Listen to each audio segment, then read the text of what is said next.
7 o'clock in St. Louis, you are listening to TMA, the program presented to you by Brown and Crouppen, Tim McKernan, Doug Vaughn, Martin Kilcoyne, Jackson Burkett, and Chairman Kurt. He's waiting to take your calls. The Collier and Thompson phone lines, 314-974-0101. Doug, we are back in studio, and that allows the phone calls to flow freely. Oh, okay. Well, the phone lines are generally poison.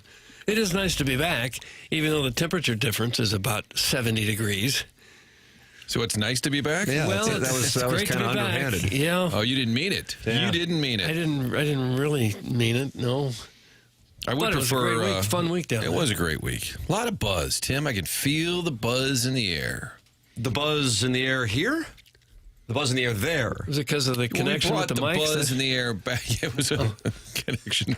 The buzz was Martin doing a Fox 2 live shot in the back of the YouTube cameras. You're welcome to watch the program and see who the tannest boy of them all is. YouTube.com/TMA STL. Don Peepe's talking to Shibbity, who says, "Welcome home, man." And John Cusick and DJ Patty Cakes and New Burner, Bo Jangles. Jackson, do they switch up their usernames each week to try and keep you off on the YouTube balance? chat? Oh, 100%. It's so easy to make new Google accounts. So once we're hot on their tail, they got to get out of the hot car. It's like a heist. You got to So switch cars. Bojangles was somebody you were hot on their track, Probably. and that person switched their username? Probably Jackson's conscience or whatever. Yeah, I mean, it takes that's the thing. It's like unbridled commentary. Unbridled commentary. Okay. That's kind of what we do, isn't it? Yeah, I didn't know what are you I talking guess it about. matches. Yeah, it's fair. Is unbridled commentary on the dossier? It's not. It's assumed. It's it's assumed. It's a given. That's what Stiefel wants. Stiefel dossier today here on TMA. Chris Kerber at 8:15. The Colonel at 10 o'clock. Those are Monday traditions. But Walter at 9 o'clock, and I am thrilled that he's going to be joining us after Saturday night at the Bell Center. I would imagine Walter's got to be all fired up after seeing what his boys did to start that game, man. And I don't know if he was there. I would assume he'd be there this week. It's in Boston. Yeah. The next couple of games are in Boston. The Tkachuks were the lead story. Not only that first game, they both scored twice, then dropping the mitts on Saturday. And I have to issue an apology. No. It's our Because first apology. I did, and if... Unbridled apologies? Yeah, because I really was kind of rolling my eyes at the old Four Nations. I kept saying, like, what is this? Like, nobody knew what it was. It was in lieu of the All-Star break. And I got to say, I think it's a hit. You know, 100%. Right, I mean, but did you see it come? Were you excited about the Four Nations? And now it's like, you know what, actually, especially after watching the NBA All-Star game, you realize how silly these All-Star games are. This was a great idea by the NHL. I have to tip my cap. Yeah, I think scheduling the U.S. and Canada on Saturday night on a weekend where minus college basketball and the NBA All-Star weekend, you really have nothing, was perfect timing. Doug, you were describing it as serendipitous. I never used that word at all. It was one of the best hockey games I've ever seen, though. Wow. It really was. It was intense. Mike Greenberg, prisoner of the moment. I thought it was. It was really intense. I spent the first few seconds while they're fighting, I was trying to get closed captioning off my TV, so I missed some of the fighting. It's just one button. I couldn't find the button. And giant letters showing up all over it. It drove me crazy. Where's the closed captioning button? That's how I spent the first 5 minutes or so watching the game. But I really enjoyed it. Oh, his helmet wasn't as nice. Holy moly. Oh, I think we're more excited up here than the fans are, and they're closer than we are. Come on, man. Okay, keep going. Focus. That was from some of the play-by-play from the game? That's correct. That was at the Bell Center. Having lived with Doug for a little bit, the technology struggle is real. I'm there with him. I am there with him. But Jackson is sort of there to assist the olds. I mean, I couldn't get the dryer and washer to work. Doug's like, take my phone, fix my phone. Oh, man. Doug with the directions down in Florida, he drove the whole time. It was great. There were no issues of possible accidents. We'd always get there on time. Well, I don't know about that. No, there were. We went the wrong way in the morning to go There get was one food. minor incident of wrong way driving. That's all there was. There was one time of that, but Doug, oftentimes when the directions would show up and it would say, like, in 500 feet, continue straight, Doug had an undeniable thirst to turn left. I did. Like, it would show up like 500 feet, and Doug's like, well, I have to turn left. I Well, was the like, no, GPS was giving me turns. It's saying turn it right was saying here. continue straight, and then we would get on But the it also had highway, an and it would arrow take that 10 had minutes. turn. They also had an arrow that said turn. Yeah, well, it was tough, but Doug did a great job. I got on the plane and I plugged my earphones into the phone, directly into the phone, just as I've done 100 times before. My phone starts blaring. It was blaring. It's supposed to stop playing when you plug it into the phone. The Curb Your Enthusiasm theme just starts blaring throughout the plane. People were turning around, You looking saw at me Doug. plugging it in. That's I all did. you do. You plug it in. There was I had no recourse for it. I didn't know what Technology was wrong. hates me. But it was funny. But that blasting is actually kind of like a Curb Your Enthusiasm moment. Yeah. I made it 20 seconds and had to turn the station. Why do you dumb Fs have to yell? Lack of IQ? Doug, that comes from legit supplements? Because I was upset. Is that another burner? Is that a new burner? Legit supplements. It's always good when your business starts with legit. Jackson watched the NBA Skills Challenge, right? That's from the Hunchback of Vaughn Castle. Saturday night? No, I didn't watch. What'd you watch? Me and my girlfriend caught up on Severance. Doug? You caught up on Severance. Severance. Oh, the show. I thought you Ben said Stiller vehicle. Okay, I thought you said separate. It's like you had separate topics and you just sat in the room and said, what do you have to go over? I'll go over my list. Severance. The show. We caught up on Severance. I wasn't watching the Skills Challenge. Let's hear this woke simp defend that absolute trash bag of an NBA All-Star game. That's from Beer Cats. I have nothing to defend. I can't. An All-Star game pales in comparison to international hockey. You can USA Canada versus like exhibition game. It's not even close. Sounds like you're doffing your cap to the game of hockey. It's not, but they're not. It's not apples to oranges. They're completely different things. If it was the NHL All-Star game, it could be compared. But it's awesome international hockey. It's not even close to the same thing. It was a week ago. Mike Caruso, I think, Generous executive of the St. Louis Blues, who may or may not be retired, angrily texted me when I said there's nothing going on. Remember, he texted in 4 nations, and I could just feel, he didn't write it, but you could just feel, comma, dumbass, 4 nations. He was right. Apology issued to Mike Caruso. And now we may get a rematch. U.S. could play Canada again for the championship game. When you assuming expect it? Canada gets by. Well, I would expect it, but Canada hadn't won a game yet. They've won a win, a loss, and a tie. Do you think that this is Finland's time? I don't know if it's Finland's time. Hell with the finish. Did they beat the Swedish team? In overtime, I'm only interested I in the believe. U.S. games. No, it's fair. It's fair. Ain't that America for you and me? Ain't that America? We're something to see. Little pink houses, Doug, for you and me. They're blasting Freebird, right? That was the song of choice. You like Skinner, bro? Doug, pick up a read right there. I don't Different. know. You have to hold Listen, up your lighter and then yell, Freebird, play Freebird. I do that. Guys, was that Jackie walking back his Lake Placid take? That's from the 618. No. I'm entrenched in that take. The take for the record, for those not familiar, is that Jackson, if given the opportunity to go back in time and be at Lake Placid for the Miracle on Ice game, he would prefer to be at the 2025 NBA All-Star game. Or 2024. It doesn't matter. This last All-Star But in fairness, I would have rather watched USA versus Canada than the NBA Skills Challenge, if that's any reprieve. If that bails you out of hot water. Just a touch. Slight opening there, maybe. Was it strange for you guys rooting against Jordan Bennington? That was kind of strange. Like trying to score, and yet that's the Blues goalie. That's our guy. No. I was looking for Canadians in the neighborhood where we could drop the mittens and settle some scores. Just went door to door. You're welcome to participate in the program, calling in to talk it over with Chairman Kurt, 314-974-0101. Texting in to the Air Comfort Service text inbox, 314-399-9646. And then you can gather in the YouTube chat, youtube.com/TMAST. 181 friends have gathered to welcome us back to the gateway to the West, which is the gateway to the best football team. That's correct. And Pestis and Festus wanted to be first, and I think it's only right that he is. Okay. Pestis, good morning. You are on 101 ESPN with Jackson Burkett. Good morning, gentlemen. I'll give you credit on a couple things. What? You really did a great job down in Florida with all the interviews and everything. Jackson went beyond his normal capabilities and extremely perfect. Extremely perfect. Wow. Well, How about that? Thank you for the plaudits. Yeah, he did it. And as far as the 4 Nations hockey game, Yeah. as I told you, I'm blind and I can't see it. but I was damn sure happy to hear it. Oh, Good for Nice, you. There you go. can you not see any of it? Are you totally blind or No, just? I am totally blind. Huh? But and when you watch TV, you just obviously listen I to wa- someone tell you what's I going watch on. TV because I love listening to stories like crime stories and stuff like that when they're on. Mm-hmm. But when it comes to sports and everything, the TV announcing is better than the radio. So I got it on there. Pestis, Now- are you taking questions? Am I taking questions? Yes, sir, I that was the can. What question. do you have? Yeah, I wanted to know, what was your favorite interview of the week on this show? It's a nice question, Madden. It's a real nice question. Ollie Mormel. And did you go into that interview as not a fan of his? What was it about that interview that you like so much, Pestis? I was open-minded.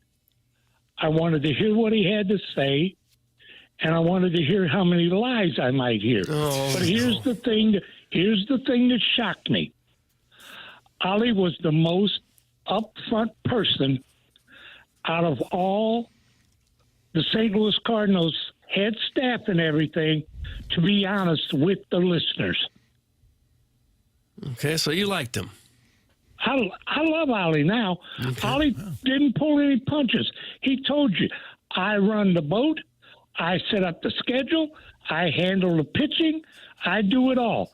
And nobody from up in the office is going to come down and tell me where I have to make changes. That is the type man I like. All right. I noticed Corey Miller on Channel 5 last night had a sit-down with Ollie, and one of his questions was, I heard you the other day on the radio saying, now he didn't mention TMA or 101, but he did mention, I heard you talking on the radio the other day about how you like to debate and get into it with fans, and then he followed up on that. But I thought that's a little shout out there, although it was not mentioned by name. Thanks, Corey. Yeah, I heard that part of it also.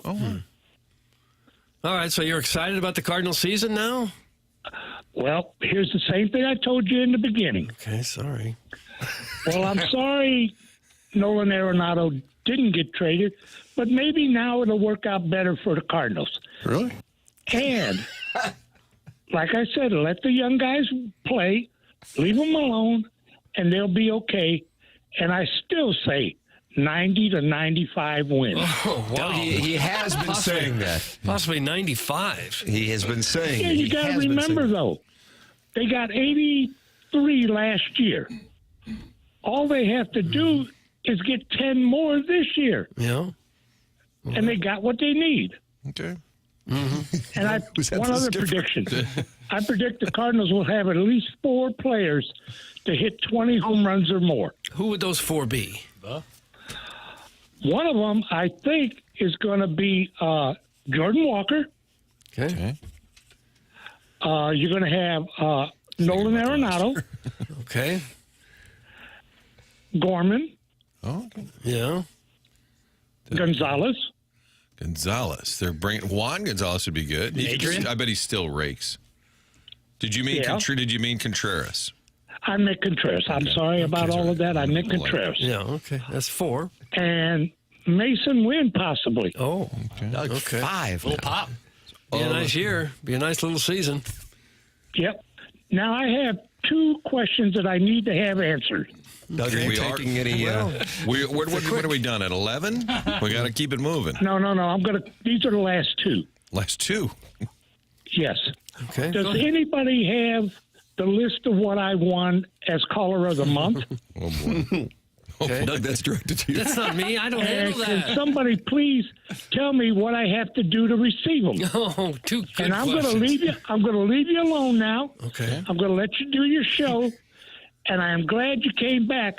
But you brought the damn cold weather with you. Oh, no, we it was brought warm the down cold there. weather from 85 degrees. True. Thank you, Pestis. That's Pestis and Festus on the Callier and Thompson phone lines. Jackson Doug does not have the information on what he wins for winning Listener of the Month and how he can pick it up. Ladies and gentlemen, from Horton Watkins class of 2016, I present to you Jackson Burkett.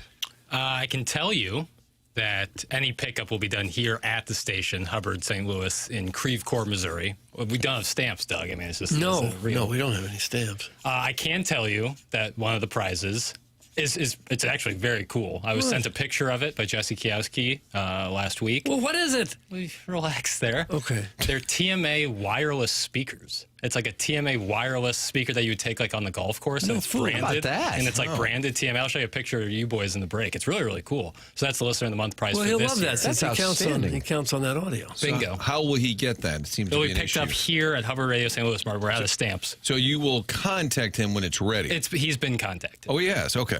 When he won, a couple weeks ago, he was contacted. So, Well, if not, let's you and me want to roll down to Festus and just drop off prize packs. like we were saying, we have a lot of listeners in Festus. I Maybe we know. just take a tour.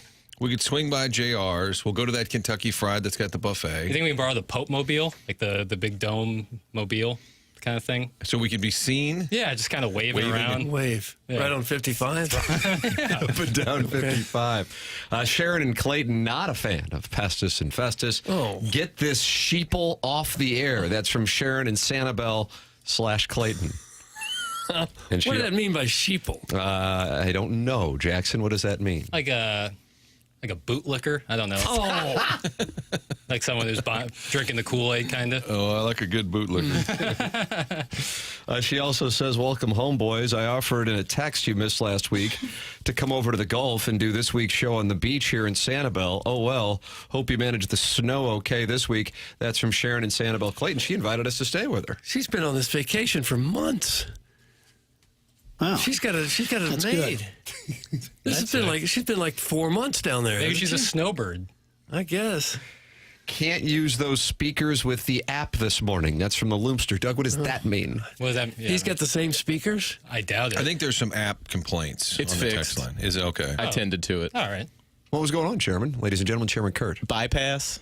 Bypass. Okay. That happens. What does that mean? There's a setting on the old TMA studio where if you don't hit a certain button, programming stays off, so we can record stuff like the Tim McKernan Show podcast or sound stories. And that button stayed on. It's easy. I've made that mistake 100 times. TMA branded speakers. How exciting for whichever of Jackson's lucky buddies he picks to win Listener of the Month. Also, Sharon's a dude living in the boot heel. More Arbor Day, less of that caveman. Sorry, cave person. Colts Combine coming up. Let me know if you need any selfies, Mr. Martin. That's from Brian Henshin, kind of a quick hitters. Yeah. None of my friends have ever won Listener of the Month. They've been nominated for Rookie of the Year. True or false? I have one question.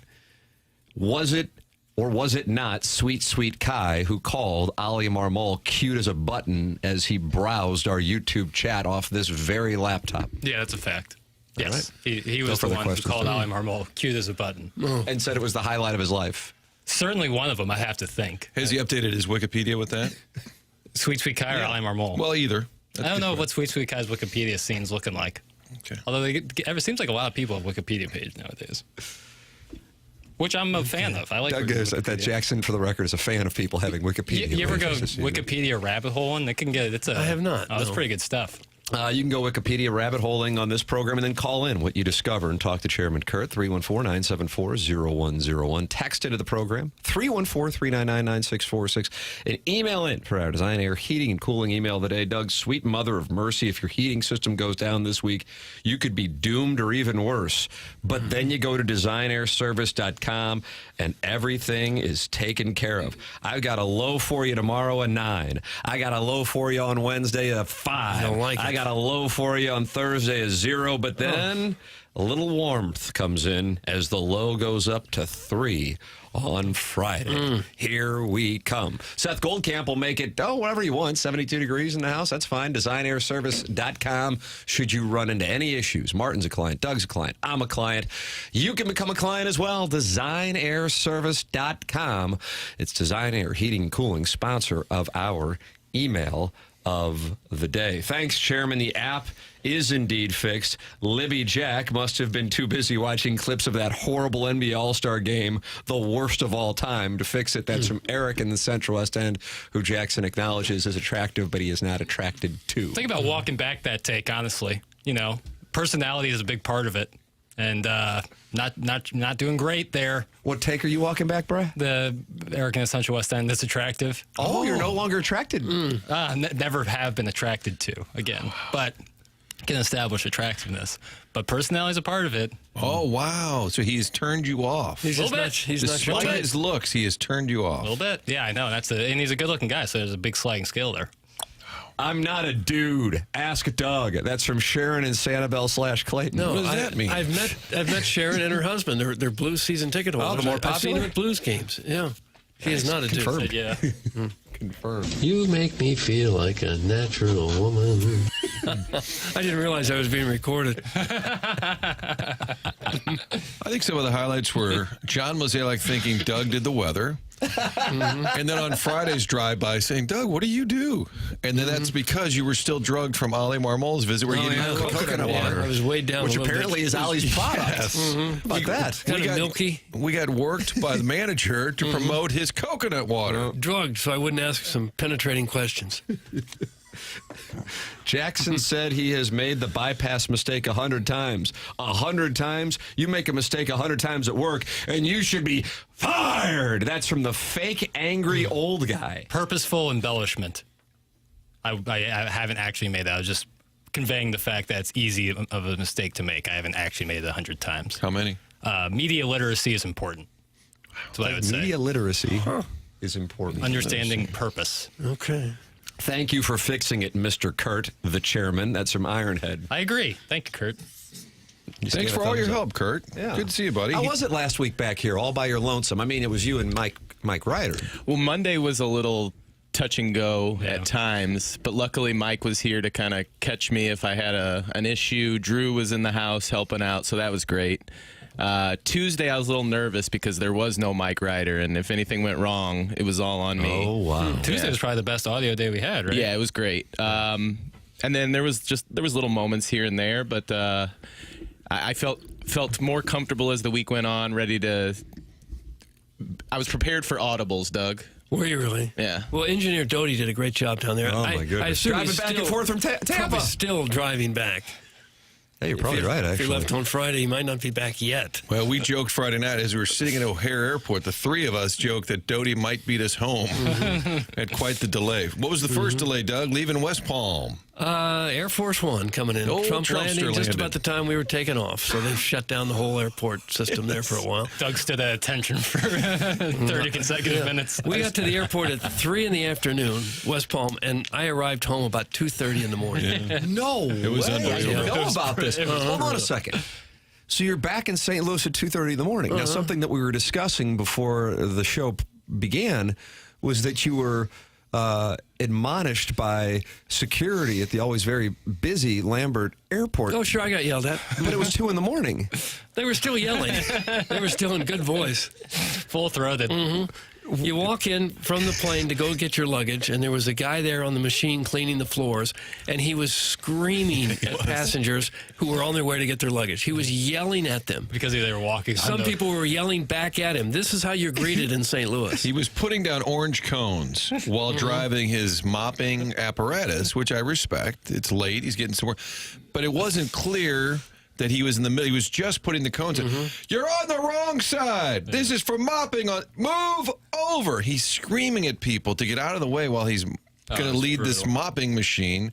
But it wasn't clear. Like, if he put the cones down first, it would have had some visual where you thought, go around. But he was putting the cones down and also screaming. When I first saw him, he wasn't on the machine. I thought he was some crazed lunatics off the street who just came in to yell at people. You know, you see these people every now and then who are mentally deranged, just screaming at people on the street. That's who I thought was in the airport. No, he was an employee. He was like the sheriff. He was Yeah, that's how you're greeted in our town. And somebody even said that to him. He said, boy, you make a nice representative for St. Louis. I What did heard he say? a passenger. And then he apologized and realized that probably wasn't the best. He said nothing at that point. And then I grabbed my luggage. I've got my golf clubs. These are first world problems. I've got my golf clubs in like 3 bags. I'm It's like trying to Diana juggle. Ross. It is pouring rain outside. There is, of course, no roof to stand under while waiting for your car to come pick you up. And I'm on the phone trying to guide them in to tell them where I'm at. And I say to a woman who's working there, one of the parking Nazis who's there to yell at you, I say, how do I describe where I am? What is there a sign that says go to 16. She says, they're all over the place, this sign. This is how she responds. They're all over the place. I said, where? Tell me one. Just look around. Look around. You got to have some common sense here. That's what she told me. You got to have some common sense. I'm the only one there driving rain, and she can't wait to get me out. I saw all this going down as my father picked me up, and I was thinking it was like leaving a brother in arms behind. I had to get out of it. Doug was getting yelled at from 2 of these security people from both angles. 2 in the morning. It was 2 in the morning. He had more bags next to him than pouring rain. Taylor Swift on tour. I wish I had my phone out to get video. This is how you're greeted when you come to St. Louis. Yeah. This is the face that we put on the nation. People yelling at customers of their product. Yeah. Like, how dare you come to this airport? Get out! Why don't you go hang out at the airport and change the narrative a little bit and smile at people? Somebody needs to. It is pathetic. It is the worst airport in the country. I stand by that. And the service, not from all. Some of the people are wonderful, but some are just downright pathetic in their behavior. What was the crowd like at 2 a.m. on the Lean. Not a lot of people. bustling? More than you'd think. Yeah. More than you'd Because think. there'd been delays in Chicago because of the weather. And It took longer to de-ice our plane in Chicago than the flight itself. We were sitting on the tarmac for like an hour and a half. The flight was 55 minutes. Was the flight out of West Palm delayed? Oh, yeah. Yes. Because of, Really? yeah, Because of the Air Force One. and then we circled Chicago. That was about a 4-hour flight. I was texting Jackson, and he said something about Trump was the delay. And I said, how do you know? And he said, Doug has a Trump tracker. He has his personal schedule up. yeah, because we'd driven by Mar-a-Lago earlier in the day just to look at it, and it was surrounded by police in the middle of the afternoon. We thought, oh, I wonder what's happening here. And I bet he's coming in. Yeah. And there's a website that'll tell you the president's schedule. So I looked on that, and he was there to go to the Daytona 500 yesterday, I guess. And so his plane landed right when we were supposed to take off. So we land in Chicago, and everyone's connection is going to be tight. We're looking at the math. We had about a half hour, maybe. So everybody stands up, gets their bag. I thought they might say, if you don't have a connection, let the other people off. They didn't say People that. love following that rule. So I'm standing there, and this woman said, I'm sorry, can I get around? I have a connection to make. And I said, so do I? Yeah. And she said, well, can you actually make yours? And I said, am I that out of shape? I think I can. I got about a half hour. She said, you know why we're delayed? I said, I'm sorry. And she said, Trump. And then this guy next to me, he looked like he was straight out of Wall Street, goes, snow had something to do with it. And I go, oh, here we go. Here we go. Yeah, Barnes mediating. Right meets left. I'm in the middle seat. Here we go. Here we go. But I went sprinting towards the gate, which was close. And the lady said, it's delayed. It's delayed. I turn around. This 70-year-old man is sprinting, face red. Looks like he's going to face plant on the desk. And this woman said, sir, no hurry. It is delayed. And he's huffing and posing. Why don't you announce it? Because on the board, it still said 8:45. And then we sat there for a couple of hours. When I fly Southwest out of St. Louis, I almost never have any problems at all. It seems to go all very smoothly. And I'll be darned if every time I get on an American flight, something happens. Yeah. It was Is tough. it me, or is that everyone else? I certainly will try to avoid it after my experience the previous Saturday. It feels like only when I have connecting flights is there delays and issues. Like when I have to make a certain time. Yeah. That's when it comes up. When I have direct flight, never an issue. Yeah. It's always good. Al in Dadeville says Hooterville is perfect representation of Petticoat Junction. That's Al in Dadeville. Well, the airport experience I had, it's embarrassing for the city. It's infuriating. It's frustrating. Just the fact that you've got some employees that behave that way is really a sad So commentary. you got barked at twice at 1 in the morning. Yeah. He's getting it from all angles. Once I had the gall to walk to get my luggage, and the second time I had the nerve to stand outside in the pouring rain and ask where I should tell someone to come pick me up, because there are very little signs out there to tell you. It was a real welcome back home schmuck kind of feeling. Yeah. Ladies and gentlemen, you're welcome to welcome us back home by calling in, by texting in 314-974-0101. Callier and Thompson phone lines 314-399-9646. Save it in your phone, and you can call in or text in anytime you would like. And the YouTube chat welcomes you to participate. Hunter's talking to R. Keel, who's talking to coaches John and Dean Ellis, who's talking to I'm a bad boy and I'm testing things. And he says hot take alert, Southwest sucks. So he's not on board with Southwest. I haven't had that experience. YouTube.com/TMASTL. The program is called The Morning After. It's presented to you by Brown and Crouppen on 101 ESPN and the TMASTL YouTube channel.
Does put it in perspective for you?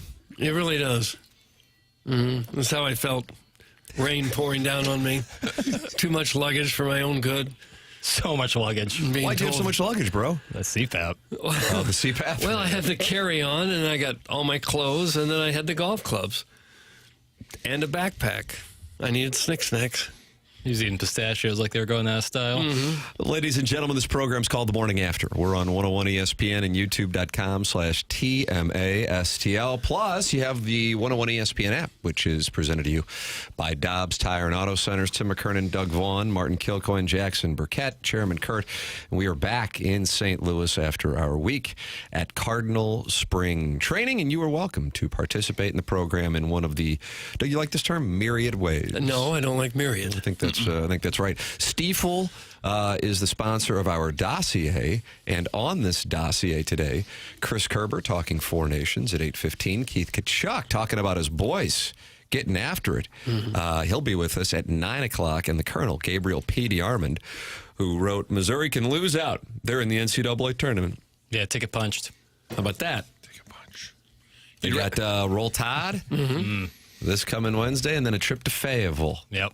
That's On two Saturday. really tough games. Winning at Bud Walton is never easy. So the Colonel will join us coming up at 10 o'clock. Plus, there are meetings. Ross Dellinger with a report that the College Football Playoff Committee is meeting this week and expanding the field to either 14 or 16, and that would include 4 automatic qualifiers for the SEC and the Big Ten, 2 for the ACC and the Big 12, 1 for the group of 5, and then if Notre Dame is in the top 14, they get it. Otherwise, it would go to the next highest ranked team. So that is what is being talked about. Personally, I don't like the automatic qualifier thing, for the record, and I know the Colonel does not as well. He will join us at 10 o'clock. Then we got the Design, Air, Heating, and Cooling email today at 10:50. Send yours in the morning after at InsideSTL.com, Doug. That is on our Stiefel dossier. So that's what we have coming up on the program. I'm anxious to hear what we have here from Nolan Arenado. Jackson, what do we got? He showed up yesterday, and he was the chipper chicken? I think he was doing some nice media work. And, Nice media work. I think he's putting on a good face. But we have some audio here from him arriving at spring training. Take a listen. Why don't Sure, you? I'd love to hear it. Hit the lead. Yeah, I mean, obviously, there's been a lot going on this offseason, and, there was, a lot of truths out there. There was some lies out there. I try not to get caught up into it too much, I really focus on just getting ready for the season, and that's about it, There was a lot of things going on. There was always a possibility of me getting traded, and there was a possibility of me coming back, and I'm back, and I'm ready to go play ball. I mean, I think the Cardinals are doing, I wish the direction was all in, of course, but is this what's probably best for the Cardinals? Probably. I think they do need to reshape some things here and do some things, but at the end of the day, I'm a ball player. I'm a Cardinal until I'm told I'm not. You know what I mean? And that's all there is to it. And I got a lot of work to do. I got to be a better ball player, and that's what I'm focused on. So we left, and he showed up. That's all it took. Seems like. Tough beat. And it's good that he went there in front of the media and talked and explained it instead of running around trying to avoid it for a week or two. Right. It's better for him, too. You just do it, and then Get it over with. Right. Ends all the, when's Arenado going to talk? When's Arenado going to talk? You kind of take the air out of that immediately. And the Cardinals will be a better team with him than without him. No doubt. Doug, some of the best trades are the ones you never make. Boy, that's so true. Put that on. But I think he'll still be the best player they've got. If the main reason you want to trade him is because you don't want to pay him, and you still have to pay him if you're going to trade him, then it probably doesn't make much sense to trade him. Assuming you're not going to get much back. Right, but then you hear Mozeliak talking about giving guys more runway, and so he would kind of block that. Well, he would, but he's also the best player they've got.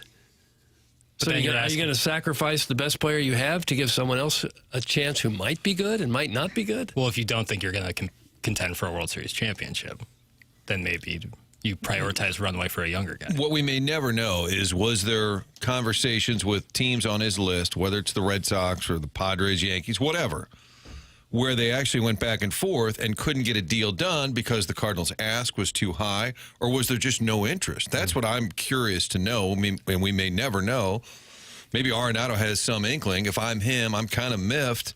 God, I thought people would want me. I mean, I would think that's got to hurt a little bit competitively. Well, at least one team did, Right. and he nixed it. So then it goes back to, were you aware, Martin, of the list before last week when John Mozeliak talked about a 5-team list? No, I mean, I thought there were some preferred teams. I didn't know how specific it was. So then it gets into, okay, if there was indeed a list, and John Mozeliak said there was indeed a list, if the Astros were on the list, then It's confusing. what happened? Yeah, confusing. And if they weren't on the list, why would the Cardinals be dealing with them?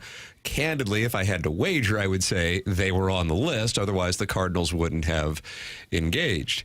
And then I think that they probably were not expecting the Red Sox to wind up getting Bregman. 5 teams put offers in. The Red Sox actually were, I think, the 4th lowest as far as guaranteed comp. And Bregman wanted that opt-out after this year, and so he goes, even though there were other teams offering more money. So the Cardinals thought, I would imagine, throughout the course of the offseason, that they were going to unload him. They just thought initially it was going to be Houston, then they thought it was going to be Boston, and Bregman not working out with the any of the other teams that were pursuing him leads to Nolan Arenado, for the time being, back in St. Louis. Of note, this reminds me of when I interviewed Tino Martinez for the first time. He calls the Cardinals they. I remember interviewing Tino Martinez the first time that he came over from the Yankees. And I said, oh, you notice you call the Cardinals, or no, you called the Yankees we. And he goes, yeah, I mean, I was on the team. And I go, yeah, I know, but I mean, you're not now. And he goes, okay, whatever. I'm like, we're off to a bad start. But I do think that's a subconscious thing. Yeah, agreed. Well, you have players that don't necessarily want to be where they are. There were stories that Dexter Fowler, like in the pregame, would be FaceTiming with Rizzo and the Cubs, and they're like, "Well, you're not on the Cubs anymore." And I think the issue, and the reason I brought it up, and I've heard some people say it's not awkward at all, but I think if a guy kind of wants out, he didn't demand a trade. He made that very clear on Sunday. I wasn't demanding a trade. They came to me. I'm open to it. And he was asked the question, do you wish they were sort of all in? He said, yeah. I mean, Benjamin Hochman said, you kind of want to be somewhere where they're winning. He said, yeah, do I wish they were, quote, all in? I think it's a weird deal. And what if he still gets traded? Highly unlikely at this point. But who's to say in 2 weeks, one of these teams has an injury or just kind of looks at their lineup and says, you know what, maybe we should revisit that topic. Wouldn't that be the weirdest twist of all? Now that we've sort of welcomed him back with open arms and said, we're a better team. And then in 2 weeks, they go, all right, we got a deal done with the Yankees. Especially if they were to get off to a pretty good start.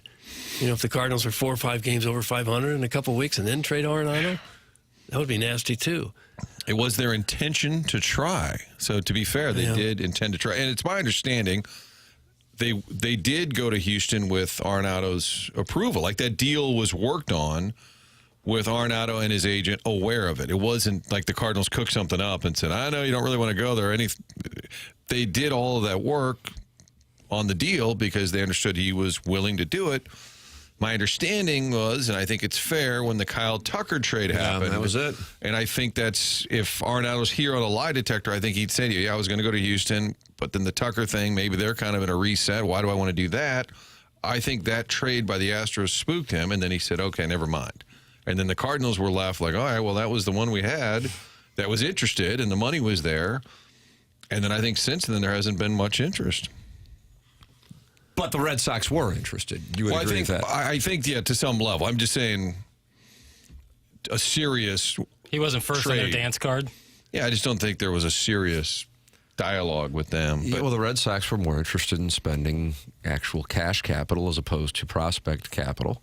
And, I mean, again, if the Cardinals are willing to pick up as much as the Cardinals would have had to pick up in order to bring him over, what does it say that they were willing to spend that much more on Alex Bregman and also be at risk of losing him, you know, here in 8 months? I mean, Alex Bregman can opt out after 25 and after 26, for that matter. Now, of note, in Benjamin Hochman's column this morning in the Post-Dispatch, the Cardinals are no longer calling it a reset, Doug. How about that? Really? Yeah, it's a transition. Transition now. Yep. Okay. Well, they didn't transition much. They lost Goldschmidt to free agency, and that's about it, right? Sonny Gray's back. Wilson Contreras Yeah. back. Nolan Arenado back. So they have a different first Miles baseman. Michaelis That's the still here. transition. Here's what John Mozeliak said. The real calculus for us is how we rethink about playing time for others and how we address that. That's something that the staff is thinking through. And as we take these next 6 weeks in spring training, that's something that we're going to try to prepare and have an answer for. That's the calculus, Doug. Well, yeah, you'd hope that they would prepare for it. But Arenado coming back does change a lot of things. Gorman now is not the third baseman. Is he the second baseman? Donovan is not the second baseman. Is he the left fielder? Do they move Nootbaar to center? What happens to Siani and Scott?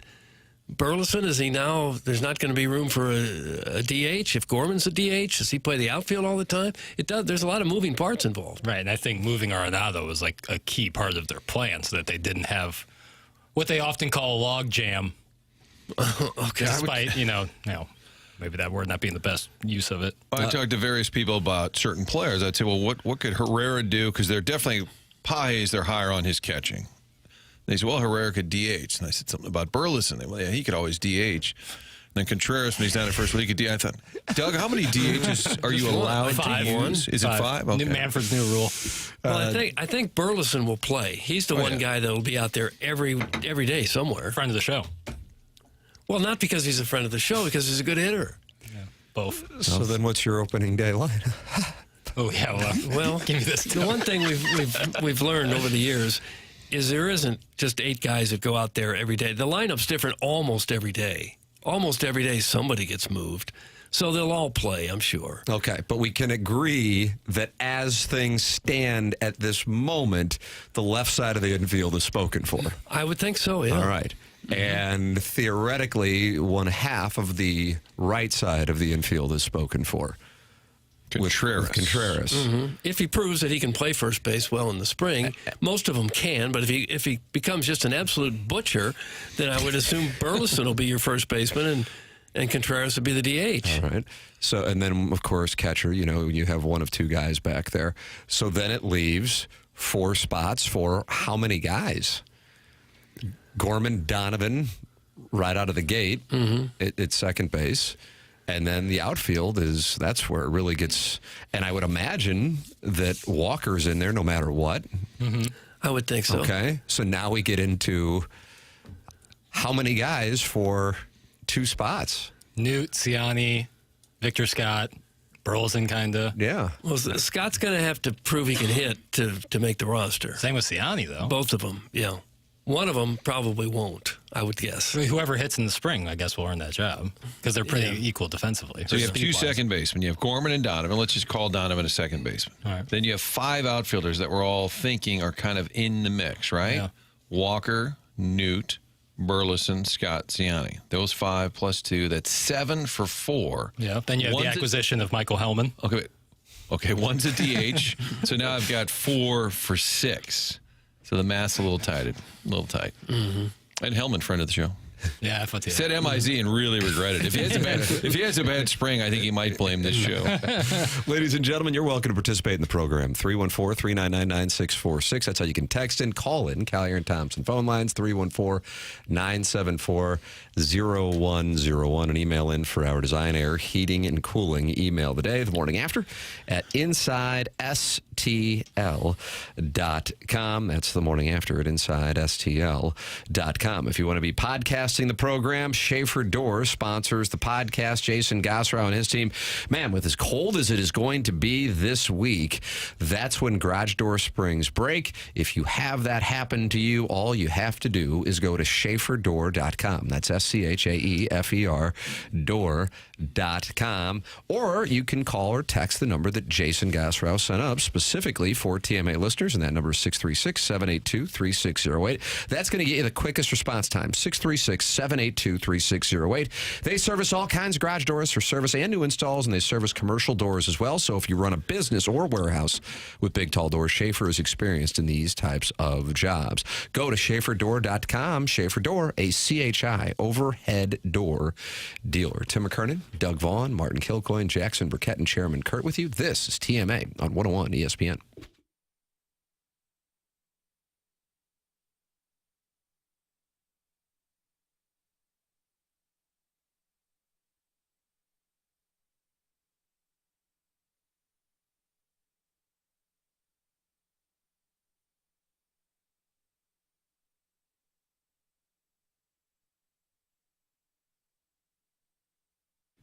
Tim McKernan here for Universal Windows Direct with February here and love in the air in the month of February.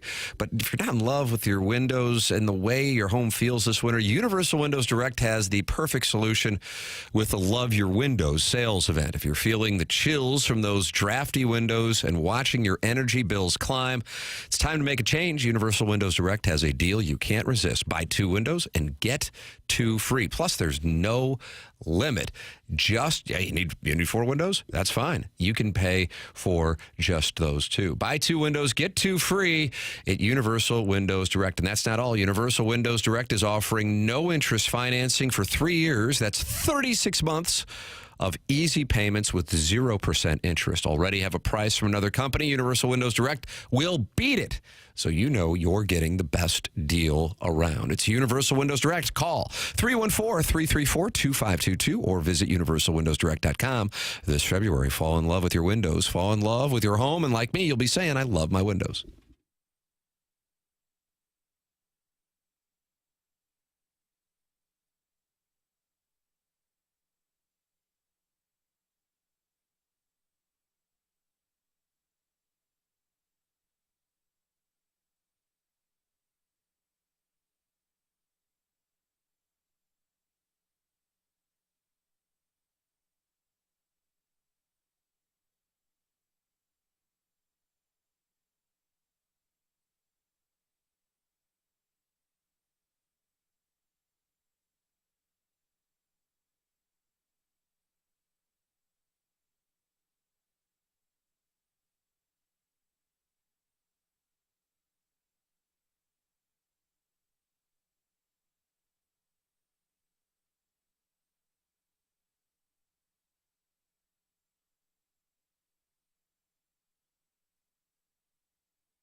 This is Action Jackson with a Sports Center update driven by Johnny Wandoff Chevrolet and Johnny Wandoff Autoplex. 4 Nations action tonight right here on 101 ESPN. Sweden taking on the United States. Pre-game at 6 p.m., puck drop at 7 p.m. right here on 101 ESPN. That was another Sports Center update driven by Johnny Wandoff Chevrolet and Johnny Wandoff Autoplex. See them at wandoff.com. Chevy Together we drive.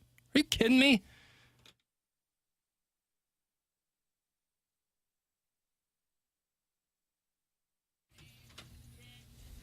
It's on the 20. Home improvement.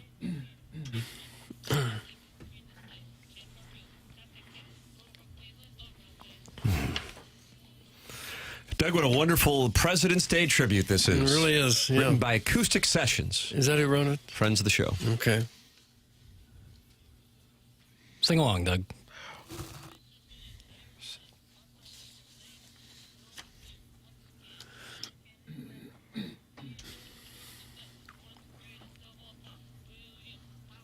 Stuck in the bathtub. Under him. Not much you can say about Warren G. Harding. He's kind of forgotten in history. You know where he's from, Doug? Ohio? I got him as New York, but maybe I'm wrong. Am I confusing Woodrow Wilson? Warren G. Harding was born in Blooming Grove, Ohio. The cradle. Woodrow Wilson, Tim, was born in Staunton, Virginia. Okay. Tim, what's your Mount Rushmore?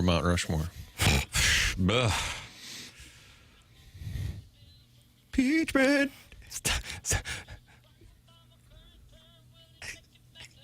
Oh. What a crescendo.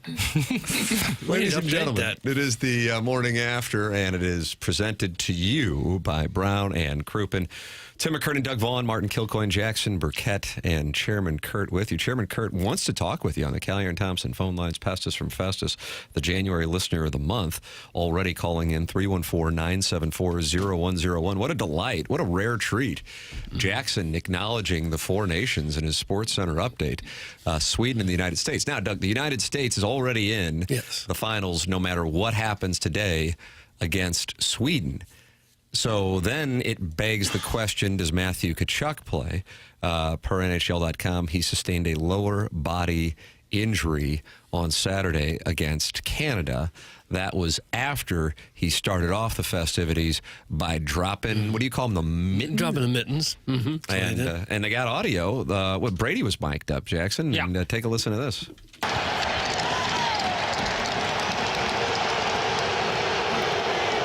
I got him good. That was mine good. Unbelievable. Got him good. He landed a punch. Not a dense text, but, you know, they had it. Not the best audio I've ever heard. No, not the But I worst, guess though. it was him confirming that he landed at least one good punch. Yeah. Brady kind of just chucked him on the ground. Yeah. He landed a good one, but he kind of just threw him on the ground. If you end up on top, you win. That's kind of seems like the consensus. Yeah. Wow. Clip that off. Kind of discriminatory. Clip that off. You know, happy Valentine's Day. How about Colton Parayko fighting? Yeah, scrapping. I don't think he was planning on it. I don't think I've ever seen him get in a fight I was with the thinking Blues. that.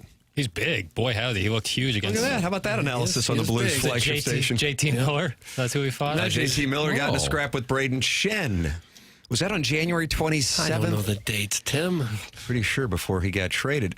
Jackson, Matthew Tkachuk, Brady Tkachuk had the whole thing planned out in a group text with JT Miller on Saturday morning. Take a listen. Did you know early today you wanted to try something like that at face-off, or you just come to you?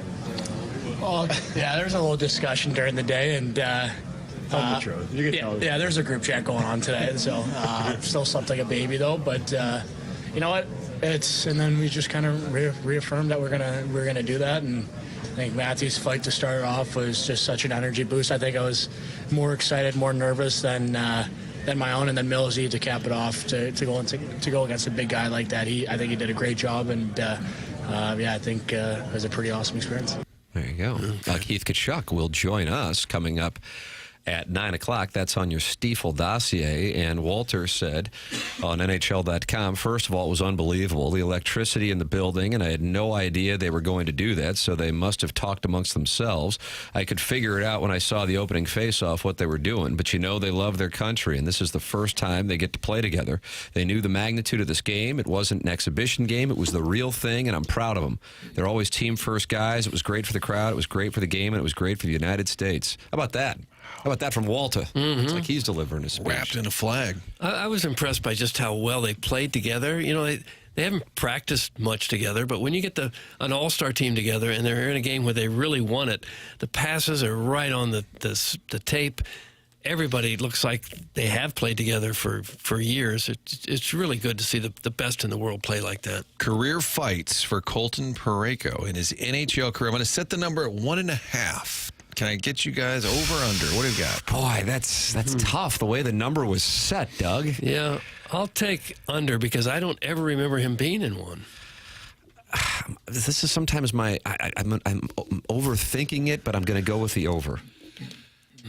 Tim, cash that ticket. Yes. I make picks, you make money. Okay. 2 career fights. Back in 2016, Tim was at April 3rd. Was that April 3rd? I don't know the years or dates. He fought Landeskog of Colorado on April 3rd, 2016. And then again, Tim was at February 21st. Doug, February I don't know the years or the dates. And it was 2019. Okay. Richie of Dallas. So 2 career fights for Colton Parayko. And in both years, the Blues went to the Western Conference Finals. So I guess we can punch the ticket for this year. Think about it. I don't know that that's related. Think about it. Walter also said, watching the fights, that it was a little nerve-wracking. Nobody likes to see their kid fight, but I knew Brady could handle it fine. I don't know. The building itself, being in Montreal, it was awesome. The mics caught a conversation between the brothers in the penalty box. We just played that audio, Doug. We heard the words. It caught him a good one. Good. That's right. And then Walter said, those 2 are lunatics. I don't know what to tell you. They're great kids off the ice, but on the ice, they're funny. I love the personality. I think it's great. So Walter, when asked about Matthew and Brady Tkachuk, his sons, called them lunatics. I like it. How can you not be big fans of those 2? Jesus, Wouldn't you love the Blues to get one of them?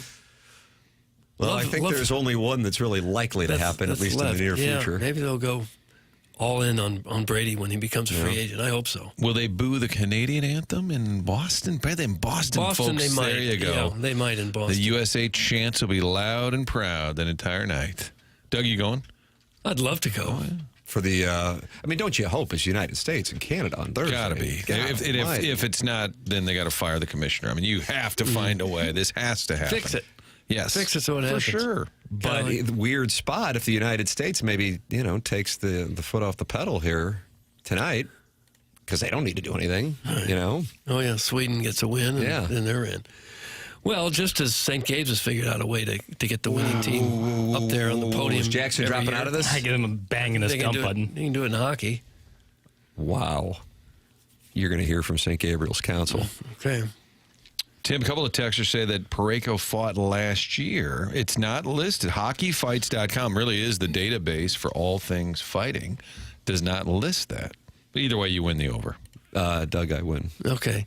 Well, he's such a big guy. I'm sure he'd be a snootful whenever he does fight, but he's also one of the nicest, most laid-back people you'd ever meet.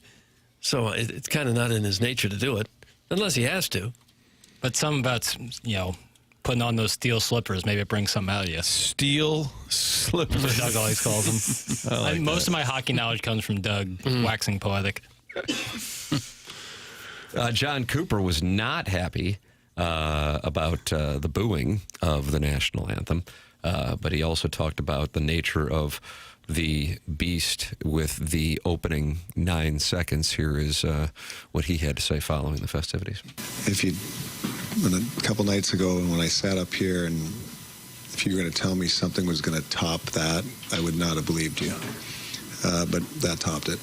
It was, and you know why it topped it? Because it wasn't planned.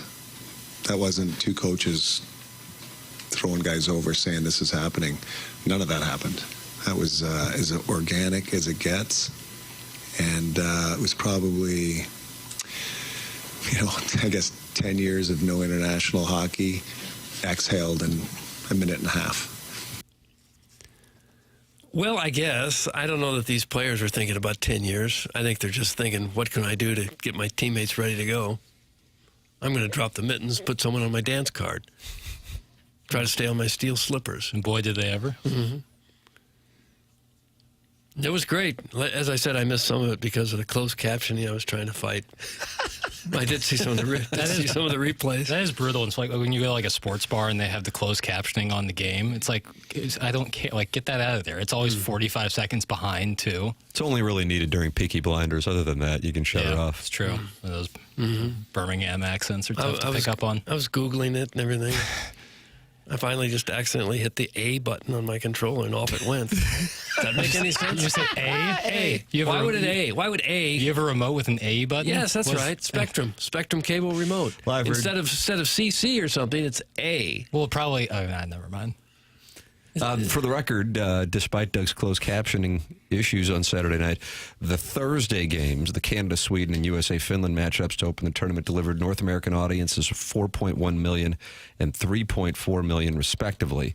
That's more than double the total viewership the NHL had anticipated heading in, according to league sources. How about that? The Saturday number is not out as of yet. They're supposed to be released tomorrow, but you would have to imagine that they were huge. I don't know if other sports can get their all-star games back to the kind of interest that Four Nations has brought to hockey. I don't know if it's realistic.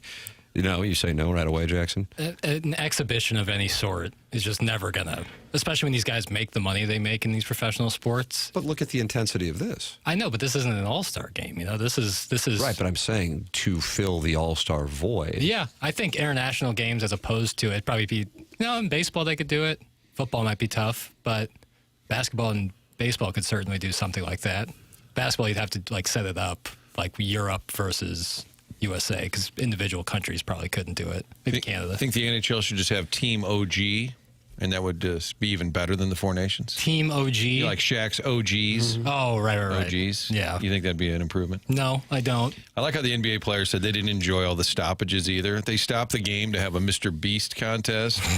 They stopped the game to pay tribute to TNT. I can't defend it. Kevin Hart was doing comedy during the game. Was the Kevin Hart vehicle? The players were saying was less than ideal. Yeah, I can't defend it. You boo our anthem and you're going down. That's from the total package, Doug. How about that? Okay, that felt good.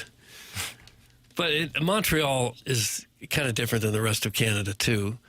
The French speakers, they've always kind of got a chip on their shoulders against the Americans, more so than the rest of Canada, I think. Doug, Tim, you speak a little French, don't you?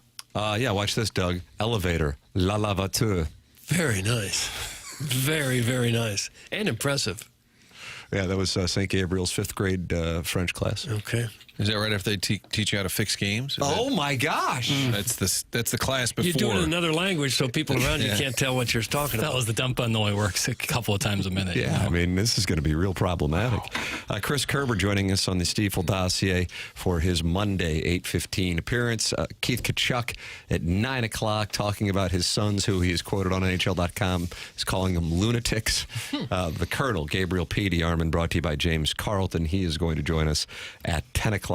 All of that coming your way. And then, Doug, the Design Air Heating and Cooling email of the day. Okay. Design Air, sponsor of the email of the day. And I got you down as a client of Design Air. I got Martin down as one, too, and I'm a client. So I guess we're all clients of Design Air Heating and Cooling. Well, I certainly am, and that's why my home is nice and toasty when it gets cold like this, because I've had Seth Goldcamp and some of his technicians out to my house from time to time just to do routine maintenance, and that's an important thing to do.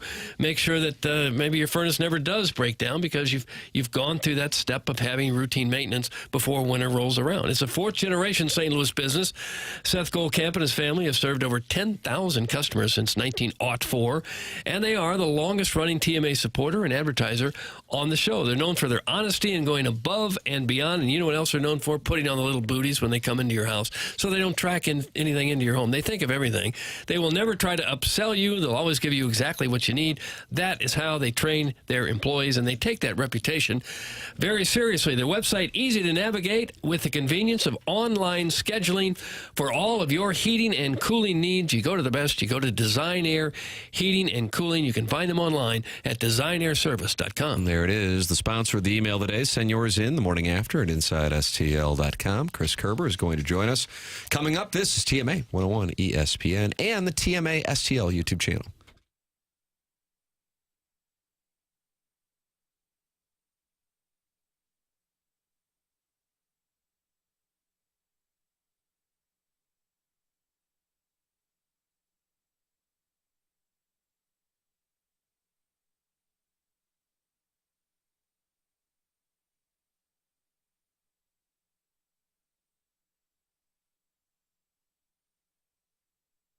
Hey, when it's cold out, good time to stock up. Head to the grocery store. That means you're going to your neighborhood Schnucks, and right now, prices have gone up on everything. Schnucks has decided to counter that. That's why they've lowered prices on over 2,300 items throughout the store. You lower it on that many, it means something on your list has probably been marked down. 2,300 items marked lower at Schnucks. It's a huge number. Talking about all sorts of things, whether it's Jack's Pizza or Ida Potatoes. Jackson loves that Stoke cold brew coffee. Check out your favorite items. Some of them are going to be marked down. That's what happens when you pick a big number like 2,300. Also, check out the digital shelf tags around the store, finding more items, all with lower prices. So stock up at your neighborhood Schnucks just in time for all the snow, the cold weather, and while you're there, you're going to save money. Everyday savings that you can count on, all at your local Schnucks. New, lower prices every day on 2,300 items.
Welcome back to Morning After 101 ESPN.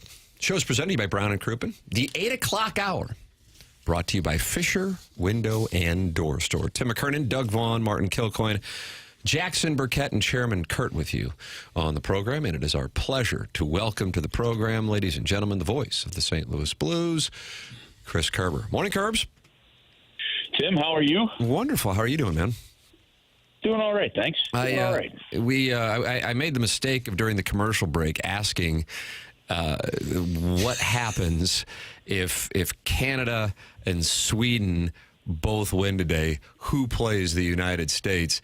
And Doug, I felt like I just sent you into a tailspin with your attempt at an answer. Yeah, I'm reading it now. Okay. Do you want to hear the explanation? Yeah. While the U.S. has clinched a berth in the championship game, the tournament's other three teams still have a path to join them. If either Canada or Finland earn a regulation win today, it will advance to the final. If either Canada or Finland win in overtime or a shootout, Sweden can make the final with a regulation win over the U.S. If Finland beats Canada in any manner, Canada is eliminated. Okay, there it is. So there. But I would imagine most American hockey fans are pulling for Canada today, right? Because you want to see a rematch on Thursday. Would you agree with that, Kerbs? I completely agree with that. There you go. I believe that probably the NHL with the Four Nations Cup process want that. Both countries, I think, want that. So, yeah, I think right now you're rooting for Canada just to take care of business and have a rematch. I thought that game Saturday night was one of the best hockey games I've ever seen. Is that an overstatement there, or did you enjoy it as much as I did? No, it was passionate. It was physical. It was best on best. It was, I mean, it started with the fight. It started with energy. I thought it was just a terrific all-around game. The goalies were great. The players were good. And it was what you would have, honestly, guys, it was what you were hoping for when they planned this tournament, okay? And if you think about it, like, I don't think we should ever see an all-star game again in the National Hockey League. How about that? I think the all-star game had gotten so boring, so bad, right? That it resembled nothing of hockey. And I guess you do it for the pomp and circumstance, you do it for sponsors, you do it for that kind of stuff. The game itself is awful. With the idea that they're bringing back the World Cup of Hockey in 2026, you'll have the Olympics. There's an opportunity now where we're going to get a chance to see this kind of stuff on a regular basis. And, yeah, you are risking players in terms of injuries, as Shea Theodore found out, with the Vegas Golden Knights. But even though you're risking that, man, in terms of what it can mean for the sport, I think it's fantastic. Kerbs, you know whose idea it was? Is it just something that the league came up with? And I'm wondering, too, because I wasn't sure what the heck it was when they first talked about it. Were the players all in from the outset with the idea? Yeah, absolutely. Obviously, Martin, you had to have the Players Association part of this. I think in all fairness to any process, we have to put a little bit of a marker, an asterisk on any kind of best-on-best tournament when we're not including Russia, right? But that still stems from that situation in Ukraine. But a lot of whose exact idea it is, that I couldn't tell you. Obviously, the league was there. The league has been trying to work back and bring back the World Cup of Hockey. And some of the things that they've had to deal with is, do they do it as a preseason tournament leading into the season? Right? Sometimes, and I don't know that the players are excited about that because it extends, the length of the season. Do they do it kind of like they're doing now? Did they look at the NBA's in-season tournament, and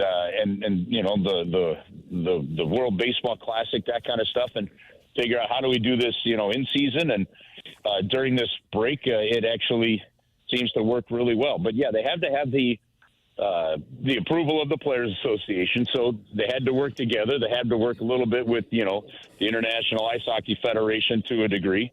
Because the challenge, guys, is like as exciting as it's going to be, and the players want to go back and play in the Olympics next year in Italy.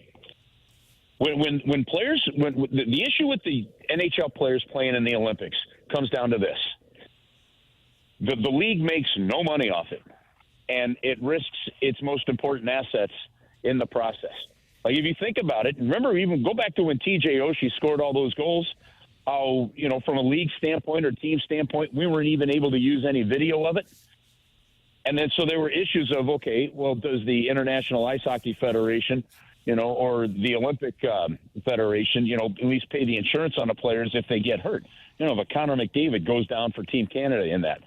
So there were some legit factors that impact the business side here on the mainland when it comes to the Olympics. So the league has been finding a way, okay, can we do this ourselves? Where at least if we're going to risk our own players, we're at least benefiting from the business side of it. And this is what they've come up with. And I think the first step in this process has shown to be a pretty good one. I'm sure the Florida Panthers weren't real happy to see Matthew Tkachuk get hurt Saturday and have to sit out part of that game. That's their cornerstone player right there. Risk. Yeah. But I guess they're okay with it in the long run. All things considered, they think it's good enough for the sport to risk that. Listen, there no doubt an owner would be frustrated, but the owners sign off on it. The players would be frustrated. The players sign off on it, and that's the risk that's in there. Frustrating, yeah, but holy cow! I mean, I'll tell you what, and I don't know the extent of his injuries, but I got to tell you, from a national level, what it elevated even Matthew Tkachuk and Brady Tkachuk and kind of the start to that hockey game did for those two individually, I think, is huge, right? So, yeah, look, that's the risk that goes with the reward, and you hope you don't see it, but sometimes you do see it, and there's no way of avoiding that, to be honest with you. If you're going to do this, you're going to have that risk. I'll make the case. I'll make the case, Doug, big time. That one game, what those guys did, the way it started, beating Canada 2-1, like you guys said at the beginning, I think everybody would be rooting for a rematch right now, right? Versus just a regular season game against Utah. I mean, I think it's pretty good. We'll take that risk. What do you think the approach would be tonight, Matthew Tkachuk, per NHL.com, with a lower body injury? Does the U.S. team approach this in a different mindset because they know they're in on Thursday night? And does that impact the lineup and how they go about it? I would think 1,000% you do. Yeah. You have to look at it that way. And if you have, you don't have a ton of extra players, but if you got them, go ahead and play them. Because from that standpoint, in terms of the U.S. being in, it doesn't really matter. So you can rest a player, you can give them a couple extra days, that kind of thing, and be fine. So, yeah, I think there's that little bit of strategy that goes in there. I mean, but even guys, the crazy thing and the fun thing about this is a great part when you're doing international hockey, and it is the best of the best, which is NHL players in it. I mean, Mike Sullivan on the bench and his assistant coach, John Tortorella, and look at Canada's bench, and you're like, oh my gosh, even just the brilliance of coaching that is on these benches and the winning, and it's, yeah, I guess, to get pulled in, you got to be a hockey fan to sit there and say, I scheduled my time to sit and watch it. Hockey still is truly a niche sport in its markets in terms of, you're not going to get to the point where you're seeing NFL stuff and, that kind of thing. And we're not going to turn on ESPN First Take and, listen to Stephen A. Smith, break down the goaltending, matchup between Bennington and Hellebuck, like you might have seen between Jalen Hurts and Patrick Mahomes. Okay. So, but just accept that. That said, when you have that kind of spectacle and that kind of meaningful game, and that's what the National Hockey League did with the Winter Classic. At the time they started the Winter Classic, there was no other real sports, at that point in time in terms of professional sports. You had some college football bowl games, but that was it. And it's been a terrific success for them. And I love the fact that game in and of itself, and on the shoulders of the toughness of 3 fights in the first 9 minutes and the passion and the drive and the physicality, a great exhibition of the game, and holy cow, I mean, it's got people talking about it, and I love it. Kerbs, I mentioned this earlier, Colton Parayko fighting. I didn't have that as part of my bold Four Nations predictions, and I looked it up, the hockeyfights.com. They only have him at 2. I was told, reminded last year, did he fight Klim Kostin? Does that sound right? Yeah, I got it. It could be right. But not many. Yeah, he's had, I think, 2 NHL fights. It's just that's not his game and stuff. But, dude, I mean, hell, I love seeing that for him. Just, You know, when he was named to Team Canada, there were like Craig Button was like, you know, Colton Parayko shouldn't have been named. It should have been Tanev. And you're like, guys, I mean, I realize we're playing in St. Louis, Missouri, but keep an eye on what's going on. This guy who's playing this year, in my opinion, you know, aside from not having as many points as obviously, you know, some of the guys you'll hear for the Norris, was easily in a top 5, no-brainer, top 10 level of any defenseman in the National Hockey League. His even strength time on ice ranks like second or third. His even strength points is top 5, you know, and so I absolutely love seeing him and Jordan Binnington on this stage. I think it's great for them on a personal level, and they both earned it. I love it. You think they both played pretty well Saturday? Yeah, I do.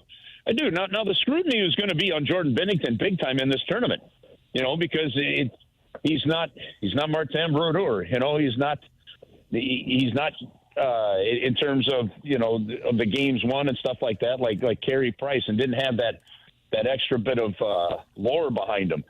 But he is a Stanley Cup champion, and he has won gold at a world championship. I mean, he's we all know him here in St. Louis well as a clutch goaltender, but everywhere else they don't.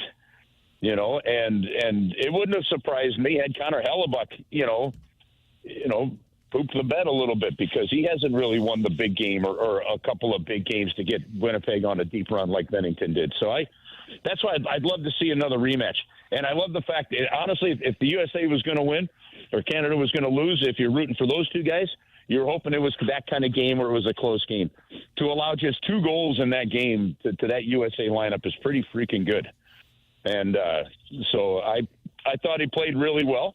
He's going to be under immense scrutiny, as he is every single year, it seems. It looks like his entire career is going to be a prove-it-to-me kind of career. And for the most part, he proves it. And that's one of the great things. I mean, I'm an unabashed Bennington Hawk. I'm realist. I mean, I know that there are times he could play better. I mean, you look at the numbers and you go, okay, some of the numbers aren't great. But I just, the fact that he got this opportunity and played well in that game is fantastic for him.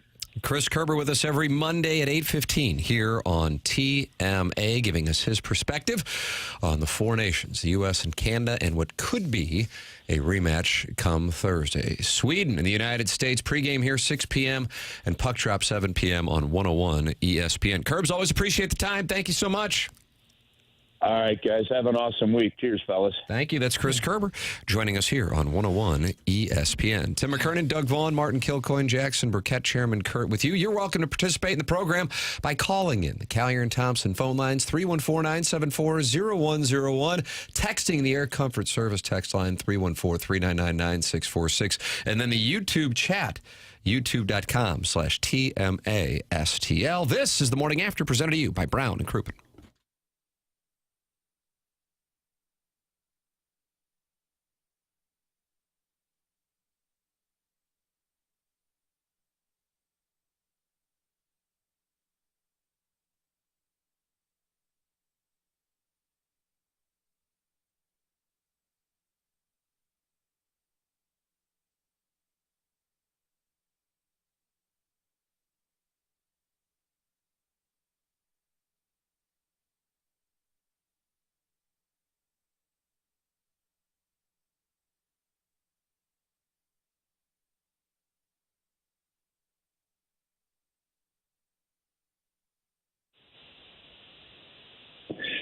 Chris Kerber still with you here, and you just heard Alex Ferrario's This Day in Blues History, sponsored by Classic Air Care.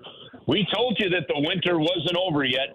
We have a lot more winter coming. So if, for some reason, in the middle of this bitter cold, your furnace breaks down, you can call Classic Air Care. I don't care if it's on a weekend. They have a 24/7 hotline that you can call. You want to help yourself out? Go ahead and get one of their service plans. Become one of their service plan members, and in the process, make sure that unit is up and running and working and maintained properly, so you reduce the risk of it breaking down. But again, if it does break down, and over the course of this week, if you've got a family member, you've got a father, you've got a mother, you've got somebody where it breaks down and they go, my furnace just broke, Go online to classicaircare.com. You can pick up the phone. You can call them. You can call them late at night. Again, a 24/7 hotline. They will get you taken care of. That's what they do. They want to make sure you're comfortable. They want to take care of you. They've been taking care of people since 1926, and they've got a 4.8 Google rating, so you know the service you're going to be getting is absolutely fantastic. You don't get that kind of rating with over 3,000 reviews without making sure you're doing it right. It's Classic Air Care. Keep that house warm, and if you need them, call them. ClassicAirCare.com, making people comfortable since 1926.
TMA 101 ESPN, Keith Tkachuk joining us. That's coming up on the Stiefel dossier. He is going to join us at 9 o'clock. The Colonel, Gabriel P. DeArmond, going to join us at 10 o'clock and talk it over with regard to Missouri getting 2 wins this past week after the disappointing week the previous week with the last second loss at home against Texas A&M.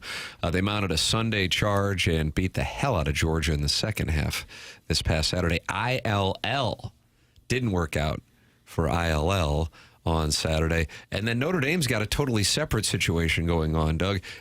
If I gave you $10, would you be able to name the head coach of Notre Dame's basketball team, men's basketball team, not Niall Ivy. I would give 5 of it back for the initials. Okay, so I'm now at risk of M. S. Mike Daniels? Nope. No, my MS, you said. Oh, that's... The initials really didn't help. Mickey Spillane? Mickey Spillane. Bloomer Kingsley? MS. Jackson, why don't you tell Doug? Miles Stenson? Oh, I actually know Who's who it Miles is. Stenson? Micah Yeah. Shrewsbury. That's right. Oh. Shrewsbury, of course, the port for the River de Pere. In this case, the head coach of Notre Dame men's basketball. And Jackson, he's not happy? No. He was quite ornery. About what? It was refs. A la little Barry Odom. Don't call it a comeback. Don't call it a turnaround. It was or LL whatever. Cool J, wasn't it? Like I don't know 91? who it was. Over the years. Cool J. What'd the LL stand for, Tim? Ladies love. Yes. Cool James. He was upset saying, when we turn this ship around, I don't want any of you on the bandwagon. Wow. Huh. I'll let the audio speak for Okay, itself, I'd love to hear it. It really does. Don't give up on these kids, man. I don't care about anybody's opinion. I know who I am. I know I can coach basketball, and I know I'm turning this program around. So you gave up on me already? I don't want to see you back here. No. Don't give a damn. Don't give up on these kids, because we're going to get this thing rolling. I sat there and watched more Louisville fans in here than Notre Dame people, and that's embarrassing. That's embarrassing for me, because I'm the head coach here. And yes, I got us in this predicament. But don't come back when we're losing or when we're winning, because we're turning this around, man. You better believe that. Everybody that gave up on me, believe it. Write this date down and believe it. Because we're going to get this thing rolling. Care if you gave up on me or not. Oh.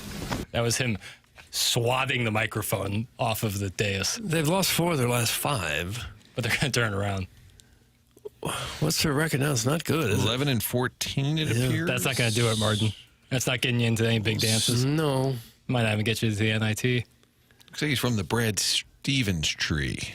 Oh, he's at Butler? Little Butler assistant, little Celtics assistant. Oh, really? Was at Penn State for a couple of years before Notre Dame.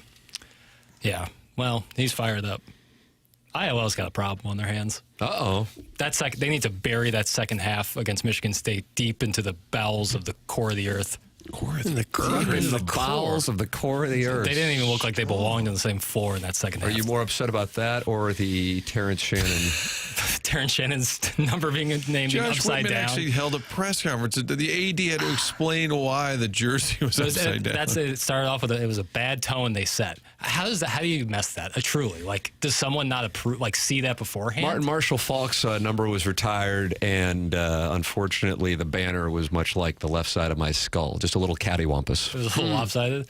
Well, upside down, that's almost inexplicable how that could happen. Maybe there's a process where you're supposed to flip it at the last second, but either way, someone's got to see that beforehand. And because they opened it up and Terrence Shannon we need checks, we need balances. Terrence Shannon thought it was like a joke they were playing on him. It was the crowd noise was unbelievable too. Some guy was like, "Oh my god!" It was like someone got shot. It was unbelievable. Josh Whitman said, "All things end with me. I'm the athletic director." But inside he's like, "Who in the hell was in charge of the stupid And honestly, jersey?" I don't blame an AD delegating that to someone and being like, "Hey, can you make sure this is done right?" You don't think Whitman was there before the game running some ropes up through the Yeah, I don't blame him for delegating rafters? that. But it's you would think someone could understand that it has to be correctly placed and not upside down. That was crazy. And sometimes that's the ultimate show of disrespect. If you hang the flag upside down or something. Yeah, that was rough. But Michigan, the second half against Michigan State was rougher. You're in the bonus, and you shoot nothing but threes. You finish 0 for 19 to finish out the game. You just get run off the floor, lose the second time to Michigan State. We thought Illinois really had something going early in the year. We thought they this looked is really a outstanding. dangerous team. They're not ranked or even receiving votes at this point. No. Mizzou is the shining star right now. How about that? Nobody saw it coming. I like teams that surprise. It's way more fun when you expected almost nothing out of a team. And It's the opposite for what it was in the football season, Martin. Yeah. Illinois didn't have the expectations, and then they had a hell of a year. Missouri had the expectations, good year, but not, I think, what people were hoping it was going to be amongst Missouri fans. And now the roles are reversed as far as basketball goes. And the Colonel, who will join us at 10 o'clock, Gabe DeArmond of Power Mizzou, said this is a team that can beat anybody in the country any day. and should be playing in the second weekend of the NCAA tournament. You know the last time that happened, Doug? No, years, please. 16 years ago. 16 years ago. Okay. The 09 Mike Anderson team made a run to the Elite Eight. That was with his junkyard dog. Yes, Damari Carroll. Who went on to have a decent NBA career. And Jimmy Calhoun, who I know you are a fan of, was the coach. He's bitter. He's bitter and angry. Not 1 cent. Not 1 cent's coming back. Yeah, they had a shame to beat. That was a problem. This is one of the more well-rounded Missouri teams I've seen in a long time. Oh, are your hopes getting up? Yes, because oh boy, in years past, we're going to have to counsel them through this in March. I think the two best teams since 2010 are the 2012 team. Obviously, it's a 2 seed, and then probably 2 years ago with Dennis Gates. I mean, you can make an argument for 2018. Neither of those teams had big men. Neither of those teams had established guys who could just get boards and were just there to be big, and they have a big man this year. Josh Gray is a legit big man. They're really well-rounded, ton of scoring options. They don't play scared. They don't play scared at all. So, yeah, the only team I don't think they can be is Auburn. I don't think anyone can be. I think Auburn's really all that in the bag. You think this Alabama game, if they were to win Wednesday night, would get the rest of the country talking Mizzou? Because I don't think they're on. I mean, there's not a lot of chatter nationally yet. If they beat Alabama, maybe that gets them. Not that that matters, but I think it would be kind of fun for the fan base. And get someone like you way too excited. Oh, yeah. I'd be the worst if they beat Bama on Wednesday. Will you roll some tape on Wednesday night? Watch it. Why'd you do one of your live stream things? It's a little late. It's late. No, I would consider it. It's a game. 8 p.m. tip. I hate those 8 p.m. that's tips. the late. Okay. But maybe if there's an interest for it. I don't know. Text in. Do you want to watch Jackson watch Missouri Alabama on Wednesday live from Mizzou Arena, Doug, and then off to Bud Walton on Saturday? Maybe we need to get Jackson his own personal lensman, his own personal photographer to come into your home space and get video of you watching the game. It's really easy to do with my laptop. So I mean, I can. You don't want company. Yeah, I can do it easily. Yeah, I prefer to watch alone. When the NCAA tournament rolls around, will you watch the games with your better half? I'll probably live stream. Because I did that. So she will be present for that? No, she doesn't want any part of that. Hey, maybe if they get to a Saturday, you could put in for credentials and actually go to the game. Mm-mm. I can't. I have to cheer. I can't cheer with the credential. Yeah, some people do. It would be bad form to cheer. You with couldn't the sit there in the press box and just enjoy it? No shot. Not like without cheering. No. I'll tune in if Burke is topless. That's from your buddy Sweet Sweet Kai, who called Ali Marmol cute as a button, and Ali Marmol was reading it in the YouTube chat. No, I don't want to. Well, how do you know if you have heat rash? Click that off. It's a different topic, Doug, but we can. Well, I felt like I might have had it yesterday because it was a little breakout on my left flank here yesterday, and I was nervous that come from the heat from Florida. So I don't know. So topless for at least a week. Is it gone today, or you still have it? It's gone for the most part, but I could see it coming back. Did you get sun in Florida other than when we were sitting there doing radio? Did you sun yourself at all? Yeah. Like sit out and you go topless, bro? Lay out. Well, No, you said I don't heat do that. rash from the sun, so I'm assuming you were in the sun. We were playing golf. But I never lay out. That's not some people with my complexion do. Was your flank exposed to the sun? Not directly. Okay. That's why I'm wondering how you would have heat. It's kind of amazing. We all avoided sunburn, as sunny as it was, every day we were there. We just lubed up real nice. Sunblock really works. Yeah, no doubt. I was putting it on. My ears and my neck usually gets it real bad, but it's good right now. Yeah. Well, Doty's blue. Yeah, that canopy saved the day. Saved the day. I'm already watching Jackson 20 hours a week. What's a few more? That's from the YouTube chat in the YouTube chat. It's a W. Yeah, I mean, you won't get the same energy that an NCAA tournament game might evoke out of me, but it'd be similar. I mean, top 5 matchup at your home barn. Home barn. You gotta get that W. Mm-hmm. It's no longer like, good effort against a top 5 team. It's time to win those games. Yeah. And they beat Florida, obviously, early in the season, and Kansas. But it's time to, if you're really going to be serious about making a run, games like this at home, you got to win. Feels like a drink game on Wednesday, too. Maybe. Prominent. He'll be there? Prominent seating for He's drink. He's often there. Yeah, he is often there. They're a great watch. They score a lot of points in all types of manners. They're a fun team to watch this year. We're going to have Walter Tkachuk joining us coming up at 9 o'clock here on the program, and we will talk college basketball and these new college football playoff proposals that are going to be put on the table this week. Ross Dellinger with that story that the SEC and Big Ten are lobbying for the playoff to expand to at least 14, if not 16. That would not happen until 2026, and each conference would get 4 automatic teams in, and then the Big 12 and ACC would each get 2 in, and if Notre Dame finishes in the top 14, they would get one of the spots, and then a group of 5 qualifier. So that is on the table. The Colonel at 10 o'clock, brought to you by James Carlton of the Carlton State Farm Insurance Agency. Tim McKernan, Doug Vaughn, Martin Kilcoyne with you on the program. This is TMA 101 ESPN.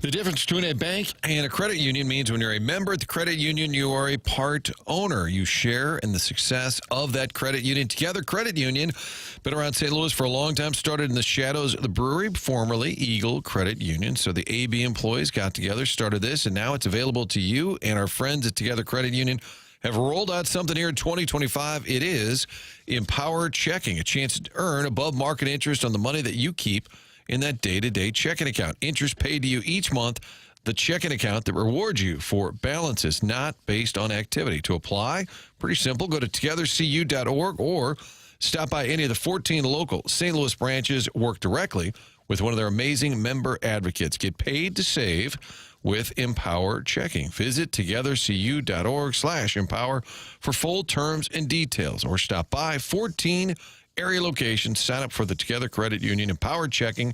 Membership eligibility required. Together Credit Union is federally insured by the NCUA.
This is Action Jackson with a Sports Center update brought to you by Saliga Heating and Cooling. It's President's Day. How about a little presidential fun fact? Did you know that our first American-born president didn't come until the 8th president? That's right. Martin Van Buren was the first president to be born in the United States in 1782, 6 years after the colonists declared their independence from Britain. That was another Sports Center update brought to you by Saliga Heating and Cooling, an independent American Standard heating and air conditioning dealer.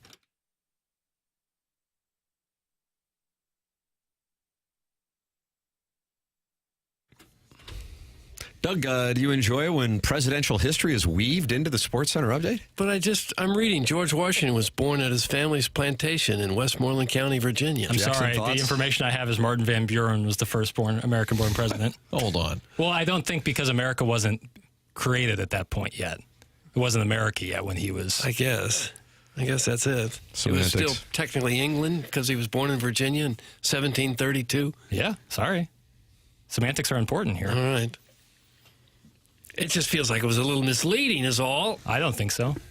When you said first one in the country, I thought, well, maybe was Washington born in England and came over here or something? Martin Van Buren has the most, he's totally bald up top, but has thick, long hair on the sides. That's a good look. And big sideburns, too. So he's all hair in all the places you don't want it. Think those are plugs?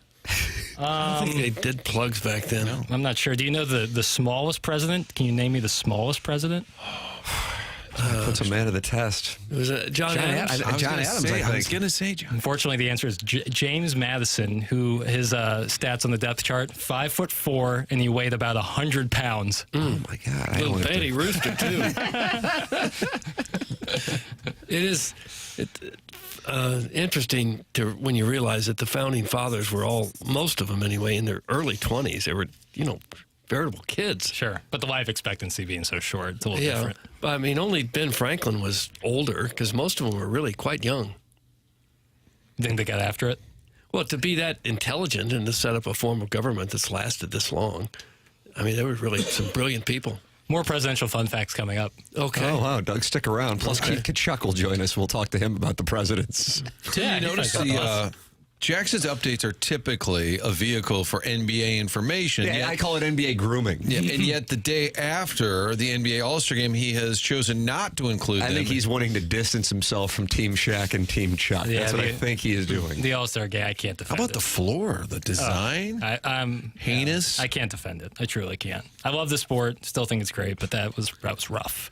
And I guess Giannis said over the weekend, we stopped caring as players in 2020. Was the last time he said, because it was something to pay tribute to Kobe. He said that's the last time we really tried. If you're getting paid $60 million a year, you're going to go out there and hurt yourself to, win what? Nothing?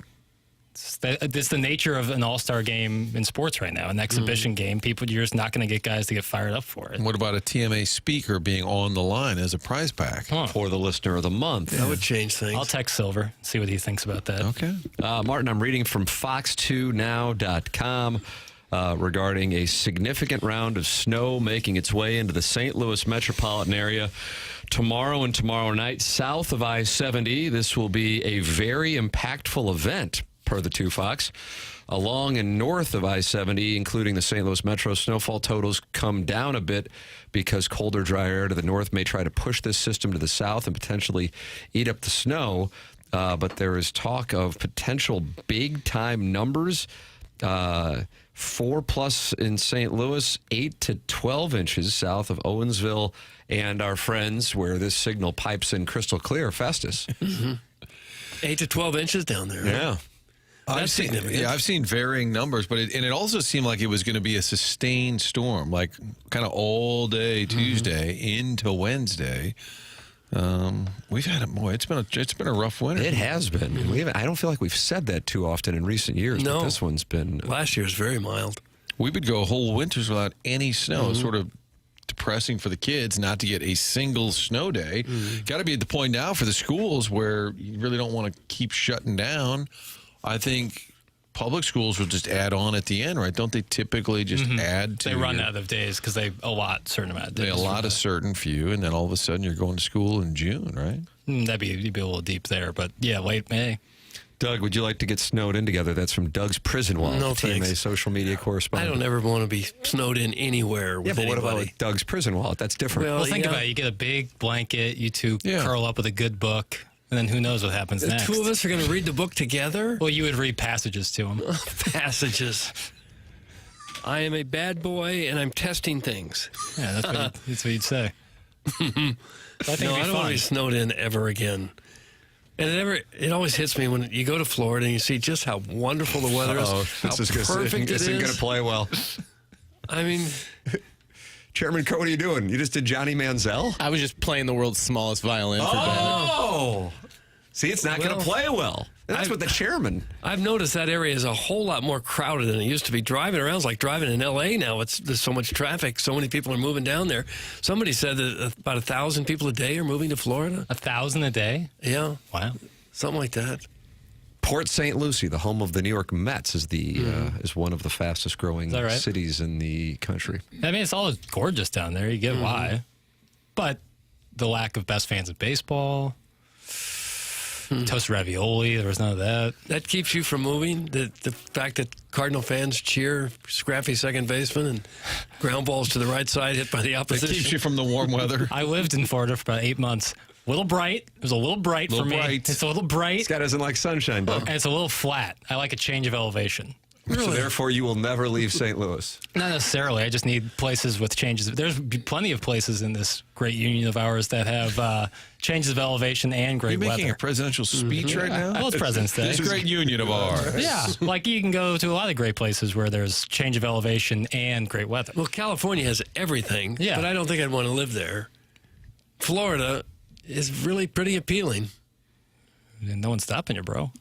Wow. Just kicked Doug off the show. No, what do you mean? It is a weird state where you go from one neighborhood where it appears it's the quasi slums, and you walk a block and there's like $1 million condos. It seems to shift dramatically down there.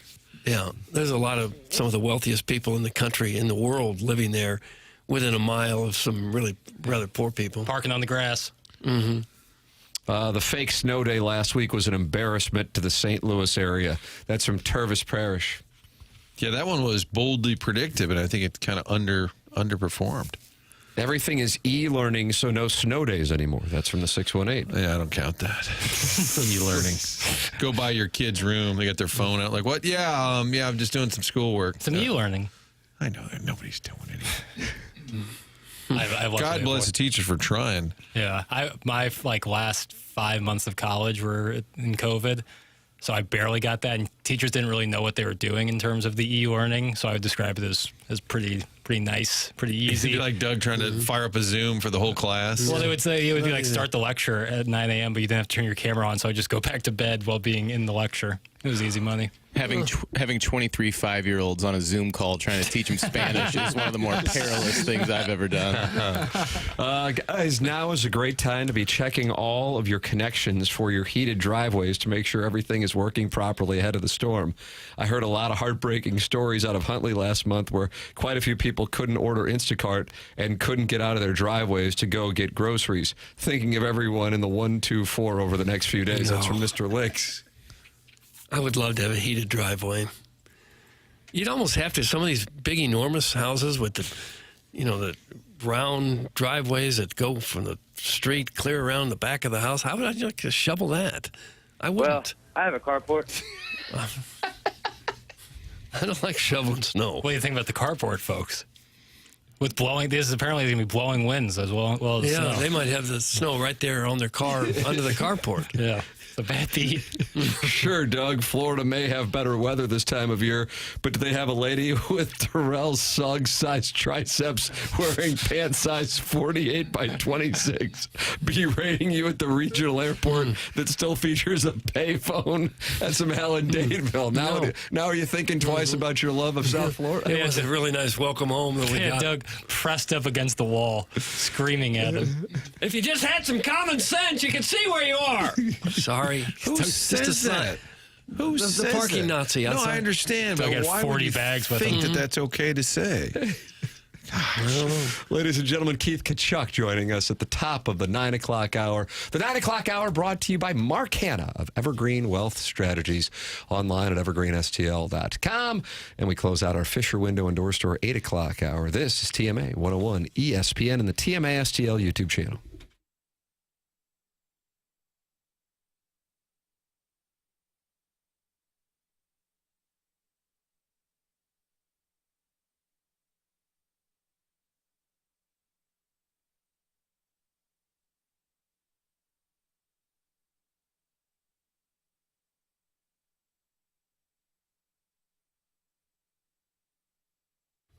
I know it's freezing out right now, but the reality is the weather is going to be warming up as soon as this Saturday. So make sure that you start making plans to get your outdoor space taken care of, and that's where aesthetic design and build comes into play. Dan and his team have a showroom in Chesterfield Valley, and I went out there and they walked me through all the different types of custom work they are capable of doing, from a full-on custom deck, adding on a pergola, or even looking to shade your covered patio with retractable screens. They really do have answers for it all, and you can see it online at aestheticdesignandbuild.com, or you can call them at 636-532-5008. They truly are a design company that can think outside the box and offer unique solutions and designs for your outdoor living projects. It's Aesthetic Design and Build, online at aestheticdesignandbuild.com, or call 636-532-5008.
Welcome back to the Morning After, presented to you by Brown and Crouppen. Mark Hanna, Evergreen Wealth Strategies, 9 o'clock hour. Tim McKernan, Doug Vaughn, Martin Kilcoyne, Jackson Burkett with you on the program, and it is our pleasure to welcome to the Collier and Thompson phone lines, friend of the show, Keith Walter Tkachuk. Hey, Walter, what's the word? Nothing much. How you doing, dirtbag? Oh, gosh. Hey, did you forget you were going to be on? I was just in the middle of a conversation, boys, and I couldn't just ignore it. And then I realized you guys were calling. Sorry. Oh, you sound really excited about it. Thanks. We're in here wrapping the flag around ourselves, getting ready to talk hockey, and you can't be bothered. You know I love you guys. I would never do that to you. God bless. All right, now we're fine. All right, it's all fine. So I imagine you were present on Saturday night in Montreal, correct? Yes, I was. And what was that like to watch? Well, you know what? Just walking into that building, the excitement, the atmosphere, the place was jammed at warm-ups. It was just an incredible feeling to watch your two kids represent their country, to play against, Team Canada with all their studs. So it was a great game, a great atmosphere. I mean, I couldn't have been more proud of the boys. Does it make you nervous seeing your sons fight? Yeah, I was sitting next to Chantal, and we were standing up, and our hearts were racing. So it was, we were still shaking 5 minutes afterwards. So it's crazy. You never want to see your kids fighting because you don't want to see anybody get hurt. But they love their country, they love their team, they want to win. So what was it like being in the building and the intense boos during the anthem? What was the feeling like in the building? Well, just the atmosphere itself, though, with like the history of this place, and it's I don't know. I love the USA. I love our country, and I don't understand it, but I do. But it's just I hate it. That's just the bottom line. I recall being in Vancouver with you guys in 2003, and I don't know if you remember this, Walter. You guys were playing the Canucks in the first round, and there were intense boos during the national anthem. Oh well, you gotta let it go and focus on the game. This is about hockey. It shouldn't be about anything else. And it was a great game to watch, and we're not going to let anything ruin that because it was a great experience seeing what the USA team did. And who knows? We might see a matchup Thursday night again. What was your level of surprise early on with the fight? Do you have any inkling they were doing that? No, I had no idea, but I could tell watching right before the face-off that something was going on, and I nudged Chantal and I said, I think your son is going to do something here. And I said, your son, not mine. And who's more, you call them lunatics, who's more likely to just go nuts? Well, I think Brady has a wee bit of a temper, but it's what you see on the ice is what they're totally different off the ice. They're very respectful kids and good kids. But when they, get on the ice, it's all business. Canada has an amazing roster they've put together with, Hall of Famers up and down. The U.S. does too, but Canada really has got some incredible talent. How was the U.S. able to bottle them up and keep them to one goal? Well, they're a great team. I mean, when you have Sidney Crosby, McKernan, McDavid, and unfortunately McCarr didn't play. These are four of the best players in the league, and they're talented. They're extremely fast. They're a great hockey team from top to bottom. It was just, one of those nights where it's going to be a tight checking game. I think USA defense did a great job, and Hellebuck made some big saves when he needed to. You work for the Blues. Is it a little strange? We're all rooting for the U.S., but you got Binnington, Parayko on the other side. Is that sort of a strange feeling? Yeah, I mean, hey, this is. I look at his family first right now, and the country first, but Binner and Parayko were big reasons why we won the Stanley Cup, and it's great experience for them to be here and doing what they're doing, and they're great players, and I expect to see them probably Thursday night again. Kerb's touched on this earlier. We're talking to Chris Kerber, but the fact that Jordan Binnington is the starting goalie for Canada, even though there's some critics at times, he's maybe not been at his best. The last couple of years. Yeah, he's a big game goalie. Let's get one thing straight. We don't win the Stanley Cup without him in that first period against the Boston Bruins. He's a big-time goalie. No, I know. If you have to start a Game 7 or a situation where it's a championship game, he's the guy. That Big Walt scolded me. I was saying that for the critics, it's good for you, Walter. God, coming after me. Jesus. Get my office, dirtbag. You're fired. Oh, no. What I was trying to point out is that he has his critics, but it's very telling that Canada says this is our best option in goalie. It's a huge measure of respect for Binnington, is what I was trying to point out before you got all hostile. All right, next question. I like Belichick. All right, dirtbag, over to you. Yes, ladies and gentlemen, it's Keith Tkachuk with us here on the program as the U.S. will take on Sweden tonight. Matthew, lower body injury, didn't play about the final 9 minutes of the game. Of course, I respect that there is a code, but I'm sure you've had a chance to talk to him. How is he feeling? No, they've been pretty much icing me out, so I haven't really talked to him. But yeah, I don't know what's going to happen with him, but I wouldn't expect him to play today. But hopefully he's healthy enough for Thursday night. But I don't know. I haven't talked to him yet. I just going on what I saw at the end of the game last game. Your own kids ice you out? Yeah, they're doing it on purpose because they're together having so much fun, and they're doing it on purpose. Huh, you sound a little upset by that. Just a tad. Will you be in Boston? We flew out right after the game Saturday night because of the weather. We wanted to make sure we got in here, so I'm in Boston right now, yeah. Oh, how's Ma? Is Ma working today? Oh, she's at the docks right now. She's going to meet us before the game, so yeah, she's got to go out and get paid. She's still, in all seriousness, she's still an employee of the docks? Yeah, oh yeah. She ain't quitting anytime soon, she said. My God. That's great. Yeah, good for her. Yeah. I think she wants to just stay away from my dad. What does she actually do? She's not lifting crates or anything. No, it's I don't know exactly what she does. It's probably nothing, and still gets paid for it. I don't know. Who knows? God bless America. Is that what we say there? Is it more fun for you? This will be in Boston, this big game this Thursday night?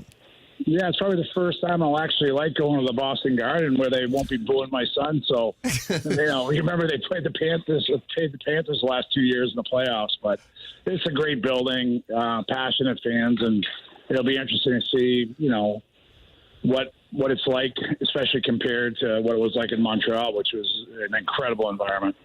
Were you on board with the Four Nations, like the idea? Did you think this would be this much fun? I knew it was going to be good, but this has exceeded my expectations. This is hockey. I mean, it's been unbelievable. It's been great for the game. Whether USA won or lost the other night, I think it's a huge thing for the NHL. The best on best want to play each other, and it wasn't an exhibition game. I can tell you that much. Yeah. For you and Chantel, was it more nerve-wracking watching this or watching Matthew playing for the Cup? I mean, they're both pretty similar, but obviously the Game 7 Stanley Cup was the ultimate. But I wasn't too nervous because if you lost, it really didn't make a huge impact. I mean, obviously it was great for USA to win, but this is something we're just pumped they're playing together for the first time ever. As a parent who developed two NHL stars, how early did you have Matthew and Brady skating? Were they 3 or 4 years old? Or? Yeah, they were probably around that, but we had them doing everything. They wanted to play sports. They were very active kids, and they played a bunch of different sports besides hockey. So we loved it. They loved it. As long as they loved it, we would have took them anywhere to play. So they're never teammates, even when they're little? I mean, or they had to have been a couple times, right? I don't know. I think Chantel remembers we might have dressed Brady one time with Matt. I don't remember that. That's a long time. I don't remember what I did last week, bro. Why so? And you sound grouchy. What are you so? The whole world's raving about your lunatic boys, and you come on here and you sound pissed off. It's just one of those days. I'm excited. I could do that to you guys. Everyone else does. Yeah, why not? Stop on by and dunk on us. It's a tradition. We enjoy it. Walter, always good to talk it over with you. Looking forward to the festivities tonight. And I would imagine you would love to see the rematch on Thursday. Am I correct? I think it would be great for hockey, great for the game. That's what everybody wants to see, but we'll see how it shakes out. All right, Keith Tkachuk with us live from Boston, where we will see the U.S. and Sweden tonight, and then we'll find out who the U.S. will play Thursday in the finals. Thank you, Walter. Thanks a lot, hey. There he is, Keith Tkachuk with us. And then, hey, thanks a lot, hey. Martin, you know what that comes from, do you not? It's a Larry Plow drop from back in the day. Larry Plow would come on. We would try and do a little grab ass, and he'd say, "Oh, okay, guys, talk hockey. Okay, talk hockey." And then he finished off the interview. "Oh, okay, thanks a lot, hey." And Tkachuk found that incredibly amusing. So every time he signs off on this program, it's a tribute, Doug, to Larry Plow. Hey, thanks a lot, hey, after he was uncomfortable with the line of questioning, which is, again, kind of a theme on the program. But Larry Plow was a very nice guy. I remember getting a letter from him after he retired, I guess, thanking me. I'm sure a lot of media people got it. I don't think I got one of those. I got a letter saying, thank you for Tim, your wonderful coverage. I didn't, but Doug's known as a rights holder. Yeah. Well, I figured everyone got one. I thought it was a form letter, but I thought it was nice. I hadn't received anything like that from anyone else. I wonder if I might have triggered Walter, because when he didn't answer the first time Jackson called, I texted, "You ready, fella?" And I wonder if I just kind of poked the bear, irritated him a little bit in advance. He said he was fired up. I thought he sounded a little grouchy, but he likes to rip our asses. That's a tradition, unlike any other. I know. Ladies and gentlemen, you're welcome to rip our asses too. 314-399-9646. That's a way that you can do it. Then there's the YouTube chat where Don PP's talking it over with Doug. Is that DLW 1904? What do you think that stands for? World's Fair 1904? Do you think there's got to be a tie-in? Could be, or isn't that when Design Air started? Design Air started in 1904. Yeah, maybe that's what it's all about. How about that, Martin? It always goes back to the sponsors. And you can email in for our Design Air Heating and Cooling email today, the morning after, at InsideSTL.com. Keith Tkachuk with us in this segment, Chris Kerber in the 8 o'clock hour. You can always go back and podcast via the Schaefer Door Company podcast. Gabe DeArmond coming up, brought to you by James Carlton. That's coming your way at approximately 10 o'clock here on TMA. Tim McKernan, Doug Vaughn, Martin Kilcoyne, Jackson Burkett, and Chairman Kurt with you. The program's called The Morning After. It airs on 101 ESPN.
What's Jackson playing here, Doug? I don't know. DKM, Dropkick Murphys. That's what I was about to say. It sounds like Dropkick Murphys. Shipping up. Yeah, shipping up to Boston. Would have been great in the segment before this. What's he screaming about? That's shipping up singing. shipping up to Boston. Screaming. You never heard Potted, nearly 20 years old, eh? Love this song. He's almost 20 years old. Keith Tkachuk with us in the previous segment. Martin thinks it should have been played the previous segment, though. Well, I mean, ship it up to Boston. He's in Boston. He's from Boston. They're His mom's playing working on the docks in Boston. They're playing the big game in Boston. It seems like that would have been a proper time. I mean, I love Jackie, but however, that alliance is falling apart. It's weak. It was strengthened in our week in Florida. Well, I thought it was. I found out you were snooping in my room and complaining that I had cables everywhere. Your door was ajar. I peeked in, and it was frankly a mess. But listen, it was your space, so you do what you want with it. I left my favorite pair of sweatpants down there. Oh, no. Brutal. Oh. Really nice sweatpants, You could probably get them back. Yeah. That seems like a whole After all ordeal. the tidying that Doug did in that place. I know. I'm really pissed about it. I think we left it cleaner than when we arrived. Well, Doug you was should. That's what sweeping you're supposed to and do. mopping. Yeah. And Well, it's because neither of you guys got in the hot tub. Things would have been different. Is that where you left your sweats out back? Maybe. I don't know. I can't believe I would make such an error like that. Wow. That sucks, man. Yeah. I'm sorry. Just stinks. It's all right. Well, I wonder if you can get them back. They might be their sweatpants now. Comes with the place? They're not going to want them. They're pretty nice. And they were worn by me. Oh, that has value. You can email in about Jackson's sweatpants. Design, air, heating, and cooling email the day. The morning after at InsideSTL.com. The morning after at InsideSTL.com. If you're feeling sluggish, it could just be a Monday morning. Could be the forecast. Maybe that's got your dauber down. Mm-hmm. But maybe it's low testosterone. If that is the case, you get tested with Mentality. Mentality is a local St. Louis-based healthcare provider that can specialize for you in helping you feel and perform at your very best. With board-certified physicians providing a full physical consultation and blood panel analysis, all during your first visit. Mentality focuses on free testosterone levels, which many doctors overlook, ensuring your treatment is tailored to your body. Mentality is online at mentalityhealth.com/radio. Don't let low testosterone hold you back. Be your best for yourself and your family. Men today have 30% less testosterone. Take back your numbers. Visit mentalityhealth.com/radio to get access. How about this from Sharon and Clayton /Sanibel? And this is quite an endorsement. What a terrific interview. God bless Matthew and Brady, and God bless the entire Tkachuk family. USA, Sharon and Sanibel /Clayton. She's on board with the Tkachuks.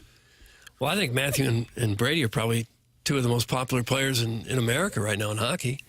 For they sure. made a whole lot of fans on Saturday. It can really raise your profile. I remember Oshie at the Olympics. I mean, I don't know how many people were following the Blues back then and knew about TJ Oshie, and then he goes out, has those goals in front of Putin, and all of a sudden the whole country is talking about TJ Oshie. There's no doubt the Tkachuks brand went way up. Somebody texted an F this guy, and I hope people know that are maybe newer to this show. And I'm new here, but Walt is always goofing around. He's not mad at us. He's just jacking around. Yeah, it's just his personality. Yes. Were people taking that seriously? Well, somebody said F this guy. That could have been directed at me. That's just standard. Okay. Could be James Madison. James Madison, Doug, cited as the smallest American president in history, 5'4" and 100 pounds. Yeah, boy.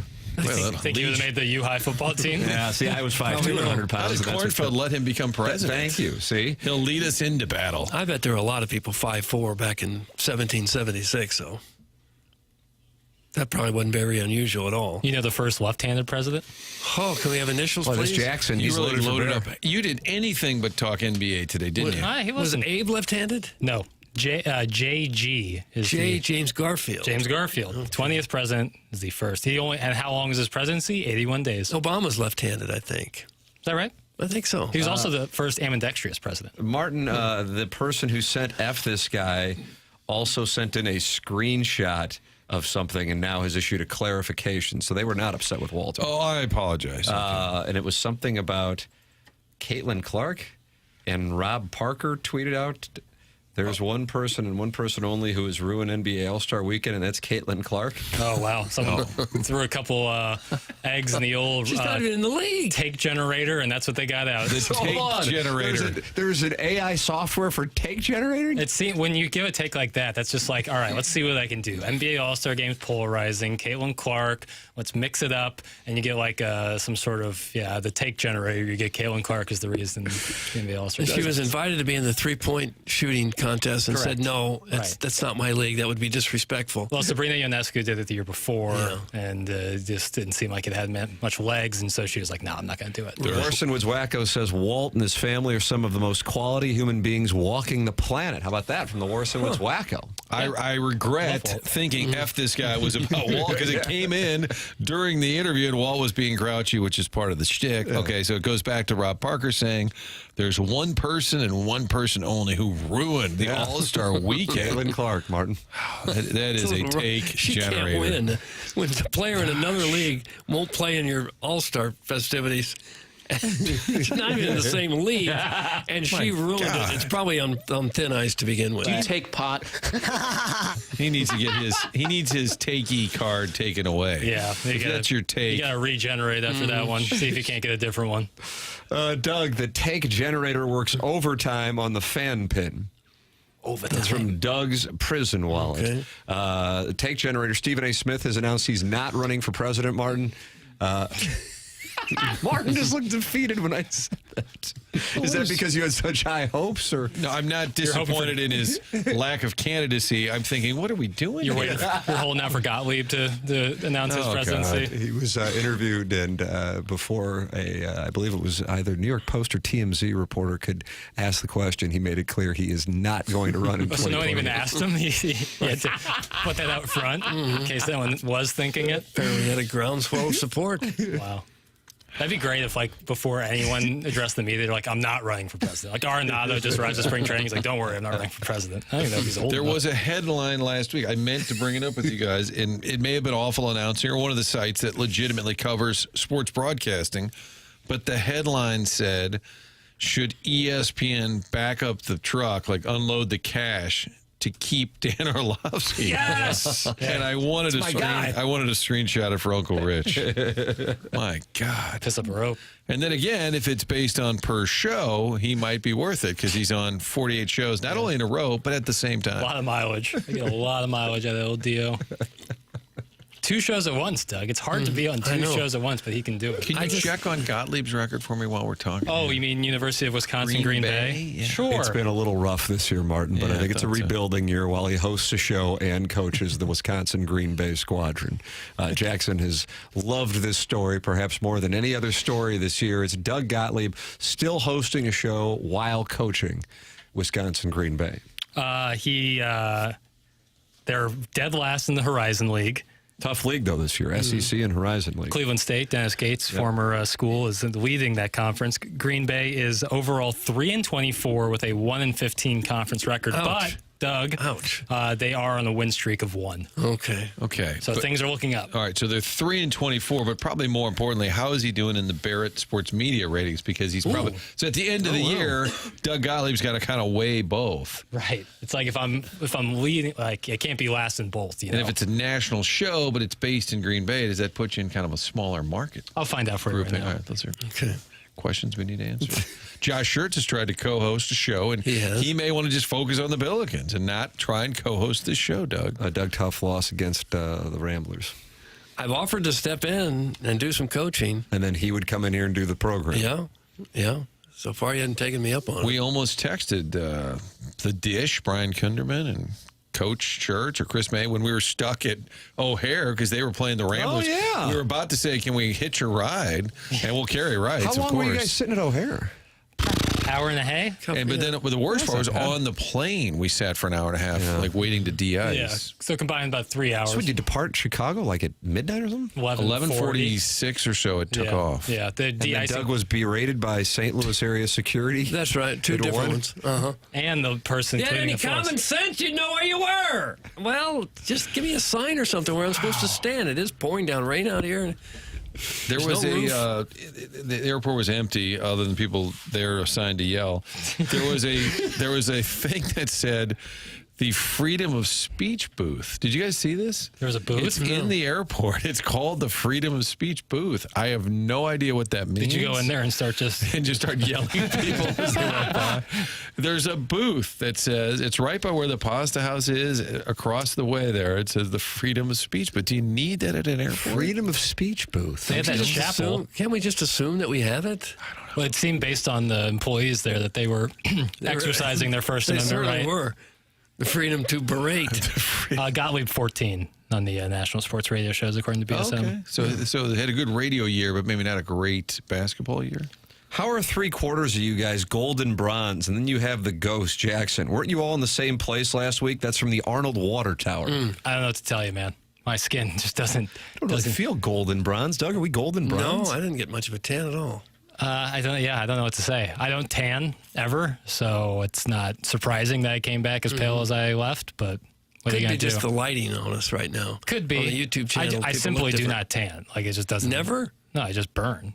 I mean, I guess I get a little darker, but barely. I have a pale complexion, fair skin. Not much I can do. Huh? Control your melanin, buddy. Can't. I get sunburnt real bad. I enjoyed Jackson calling his dad, and I looked over and he said, "Hey, Pops," and then in his phone, his dad is saved as Pops. Correct. Yeah. Hey, Pops. Pop. Yeah. Well, I called him for a recommendation on the restaurant.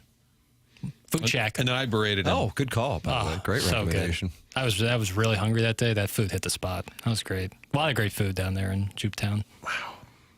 But good to be back. But it's too flat, Tim. It is too flat. There's just no change of elevation. Statement. If you have to call a restaurant to make a reservation or go online to make a reservation instead of just texting the owner, I feel sorry for you. That's not the way to go through life. I think that's from the self-made stay-at-home Ledoux. I figured it might be. Yeah. And she, of course, won the Emailer of the Month in January, and she feels sorry for people who cannot text the owner for a reservation. Otherwise, you're just a loser if you call and try to get a reservation. I'm about to get paid in the Escalade. You can email in and try to compete with the self-made stay-at-home Ledoux mom. It comes your way in about an hour. The Design Air Heating and Cooling email today, the morning after, at InsideSTL.com. Gabe DeArmond on the Stiefel dossier at 10 o'clock, and then the Design Air Heating and Cooling email of the day. A former St. Louis Ram is unhappy with a well-known media personality. We'll tell you who and why on the other side of the commercial break. How'd you like that? Was it very, very well done? Yeah. Doug, did you? You didn't ask for initials. It's too soon. Do you have initials? Yeah, You can't do initials. Tease Camp doesn't allow that. Tease Camp does not allow it. Take Generator and Tease Camp. Yeah, Take Generator. Ladies and gentlemen, the program's called The Morning After. It's presented to you by Brown and Crouppen on 101 ESPN and the TMA STL YouTube channel.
This is Action Jackson with a Sports Center update driven by Johnny Londoff Chevrolet and Johnny Londoff Autoplex. How about another presidential fun fact here on President's Day? Benjamin Harrison was the first White House occupant with electricity. That's right. The 23rd president, Benjamin Harrison, the first White House occupant with electricity. That was another Sports Center update driven by Johnny Londoff Chevrolet and Johnny Londoff Autoplex. Londoff.com. Chevy. Together we drive. You kidding me?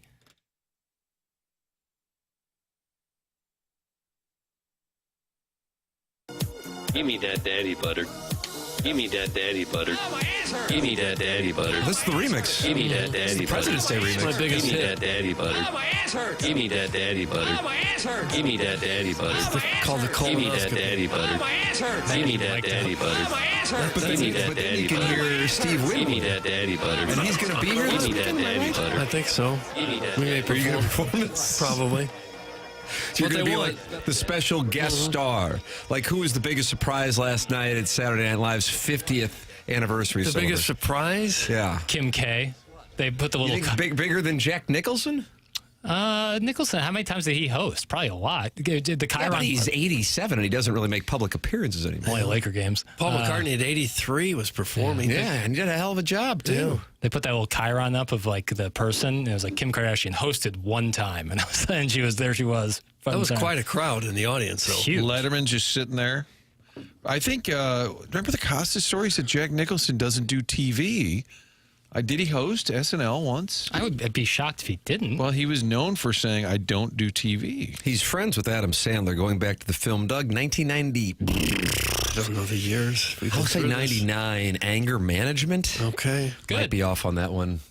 Excuse me, sir? It was good. Oh, you just gave CodyToGoodBad.com. You just had a Tourette's. Good. I thought that show last night was good. And I keep seeing critics online saying, "Oh, it was the worst thing ever." I don't know why? Like You would think actual that was critics or just social just media? people, Oh, people. But I don't know what you wouldn't have liked about it. Not everything is slapstick funny, but a lot of it was. I thought it was great. Steve Martin's a pretty spry 79-year-old, isn't he? Because he seemed the same for about 30 years, 40 years. He does. He I doesn't thought age Bill well. Murray's timing was still outstanding when he was on Weekend Update. Eddie Murphy, I really enjoyed the final. I think it was the second to last sketch, the Scared Straight program with him and then Will Ferrell coming out. That was my personal favorite. Jackson, did you watch it? Not much. I saw some of the red the carpet NBA coverage. was on. No. He had his team Shaq jersey. White Lotus season 3 premiered last night, and I was locked into that. But I saw some of the stuff on. I saw some Steve Martin stuff, and then obviously Adam Sandler's song, the 50-year song, which I loved. I love anytime Sandler Yeah, breaks he was that good. guitar That out. was great. Yeah. The Meryl Streep thing was pretty good. And I think Funny. it'll all be up on Peacock, so I can go back and watch some of it. But no, I was locked into White Lotus. Crystal City Clamhammer says SNL 50 was a parade of cucks. Oh, is that right? Doesn't seem like it. It was a parade of cucks? I don't know if know anyone they were was truly parading cuckold. anywhere. Was Matt Damon there? SNL 50th anniversary show was lame. It was 3.5 hours long, and I think I laughed out loud twice. I probably smirked 3 times. I laugh out loud every time Chris Farley does anything. Yeah, anytime they play his stuff. I think he's by far the funniest that they ever had. Really? Yeah. Wow, that's a take. I mean, it's kind of sophomoric physical humor, but it's still, to me, that's funny. Oh, yeah. Chris Farley's a goat. My mom was mad. She said they didn't play enough of the old clips. She thought they would do more best of, like, remember that one time, and then go to a clip instead of the new stuff. Now, Saturday night, I guess they ran the original, the first episode. George Carlin. Yeah, and I watched that, and I didn't think it was particularly funny, really. Yeah. I don't think they really hit their stride yet. That came with Mr. Robinson's Neighborhood. Probably when they got rid of Jim Henson and the Muppets. That was And an odd choice. Muppets take a shot. It was Oh, much tamer for then SNL. than it was now. You couldn't get away with stuff in the 70s that they can get away with now. That might have had something to do with it. Yeah, possibly.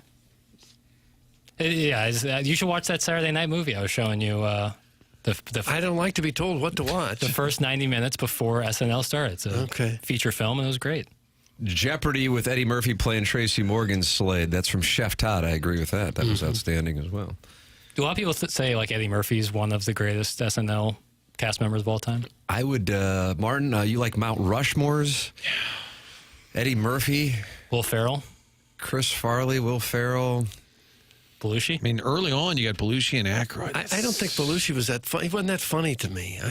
He was hysterical in Animal House, but on Saturday Night Live, I think there's a lot of people that are more funny than he was. Chevy Chase? Piscopo? Yeah, I liked him too. Mm-hmm. That's a good question. I think Dana Carvey's hysterical.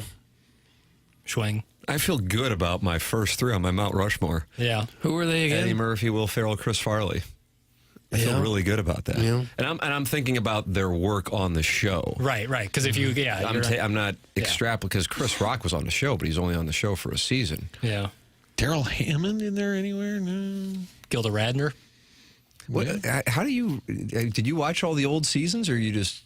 In this movie, this Saturday Night movie, they have a lot of these older people. The first cast member group. Okay. Just because I was too young for the 70s one, so I really don't feel like I can speak on it.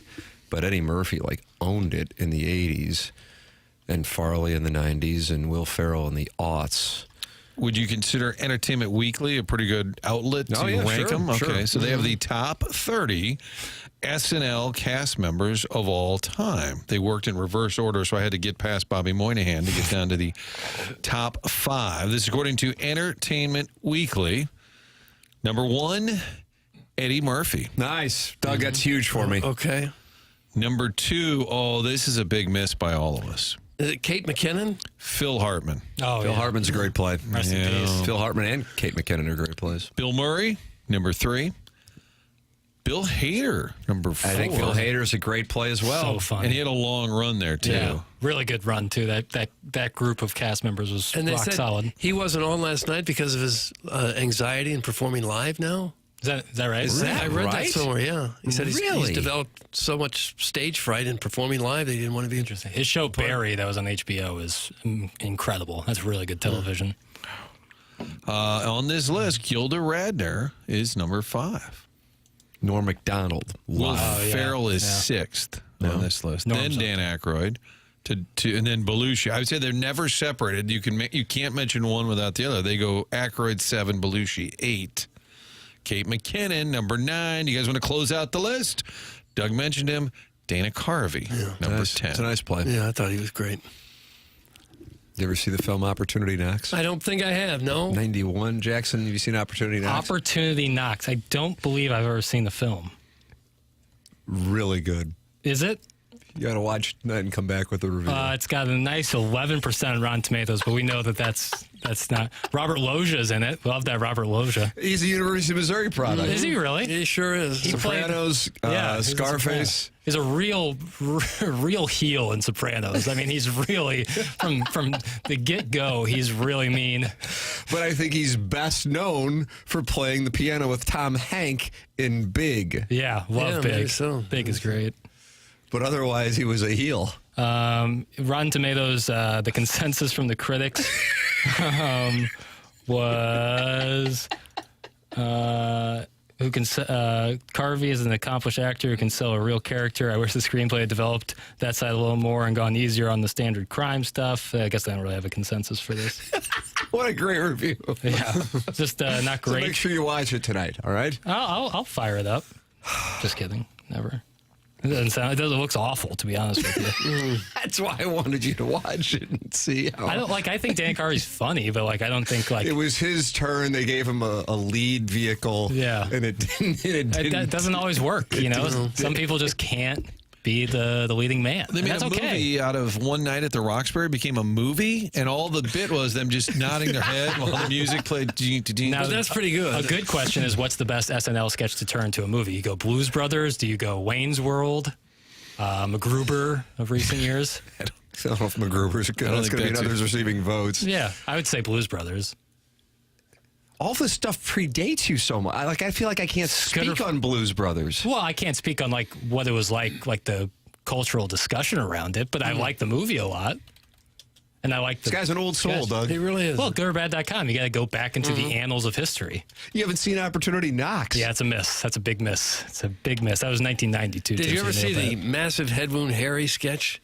That was pretty Dana funny. Carvey. He looked like he had a giant steak coming out of his head. And then a dog ran on stage and started eating the steak in the guy's head. Rotten Tomatoes ranks all of these Saturday Night Live movies. Got it. Number 1, Bob Roberts. Tim Robbins delivers a landslide county. I don't know why that's an SNL, unless it was produced by Lorne Yeah, it Michaels. might have been a Lorne Michaels. Wayne's World, number 2. Blues Brothers, number 3. There you go, Jackson. Yeah, I feel good about Wayne's World 2, number 4. And that was with Tia Carrera? Tia Carrera? Yes. 60% Rotten Tomatoes. So this is not a high bar for any of them. MacGruber is 5th. Jackson. MacGruber's good. MacGruber with MacGruber's funny. 47%. MacGruber's funny. I think that's where the term upper decker came from. Val Kilmer is in MacGruber. Yeah, shout out to Val. And then Blues Brothers, number 6. Oh, It was 6 and 3? Oh, the Blues Brothers 2000. Oh, yeah. So they did some sort of I remake. can't speak to that. Coneheads. Remember Coneheads? Jane Curtin. Remember that Indiana VHS Aykroyd. scaring me when I would go to Blockbuster. I'd see the Coneheads VHS, and I didn't like it. It really scared me. Score of 37%. Jim Carrey ever on SNL? Am I misremembering? I don't think so. Okay. No, He the seems like a guy cast who member. would have been. Yeah, he was on in that Living other Color. show. Yeah, Living Color. But he would have been like he'd be way up there. I think if he were able to be on that show, that seems like a proper vehicle for him. How about Rotten Tomatoes, Tim, for A Night at the Roxbury? What do they give him? 11%. Oh, just like Opportunity Knocks. But tied for first. Which is actually better than the movie It's Pat.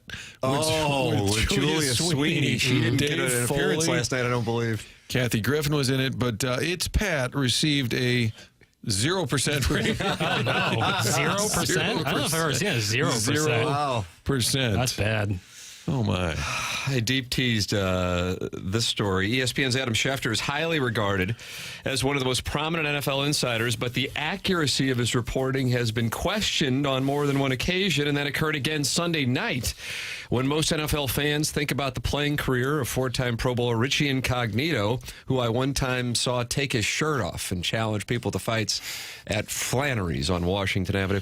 They think of the infamous Bullygate scandal involving former Miami Dolphins teammate Jonathan Martin. For those unfamiliar with the Bullygate scandal in 2013, numerous high-profile networks, including ESPN and Fox Sports, reported that Martin was subjected to a pattern of harassment from a number of his fellow Dolphins teammates on the offensive line. The entire situation was later recorded in a 144-page report by NFL-hired trial lawyer Ted Wells. The reports led to Incognito's indefinite suspension by the Dolphins for conduct detrimental to the team, which resulted in him missing the final 8 games of the 13 season.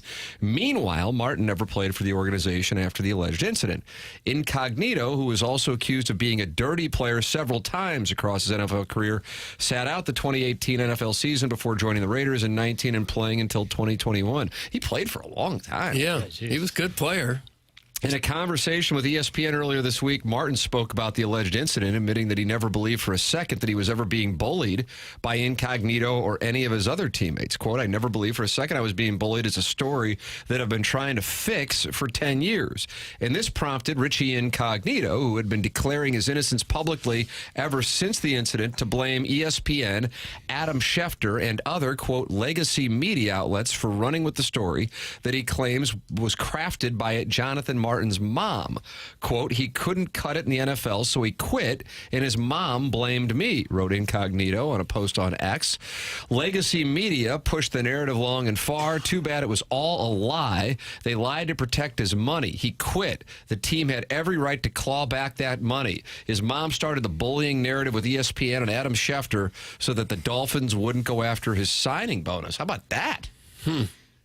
Didn't the NFL have an investigation? Yes, that's the one that I cited. But I'm saying, and they came out with reports that it was true. How do you come up with? It's one thing if the player accuses the other player of it, but if you document it as a league and say, "Yep, it happened," where did that come from? Schefter posted an excerpt from the ESPN story on his X account, which Incognito responded to by outlining what Schefter's reporting did to his career. Notable excerpt, "You tried to ruin my life over this bull S," wrote Incognito. Schefter was also not the only media member around the NFL that Incognito wanted answers from. He also called out Mike Florio for his reporting on the scandal at the time. "Care to comment, Mike Florio," wrote Incognito in another post on X. That's a bad beat. And now Jonathan Martin is saying that it was not true. I wonder why he didn't say it sooner. That's a fair question. You know, it's been, I mean, almost all of us forgot about that whole incident that he brought up. I'm like, oh, yeah, I kind of remember that. Yeah, Incognito was a hothead. He was sort of known for that. Remember, he flipped off the fans at the Dome, middle finger, on the way out. He was a edgy fella, I would say. Even coming out of, and didn't he have some, he was on TMZ a bunch. I think something happened at, there was a video in a bar where he started ripping off his shirt saying, who wants a piece of this? Yeah, I kind of looked like Tommy Boy. To tie it all together, kind of looked like Chris Farley and Tommy Boy. And there was Arizona, I think they went to his house, and was he like cutting his Lamborghini in half or something weird? Look it up. There was something, remember that came to his home and he was like cutting it in half, something weird. So he probably would be easy target if you were looking to lay that label on somebody. Surprise guest? As a bullet. Is he surprised? He is not. We have one tomorrow, but it is not. Oh, surprise guest tomorrow? We do have one tomorrow. It is not Richie Incognito, although that would be. So I have the story here, Martin, that you were referencing.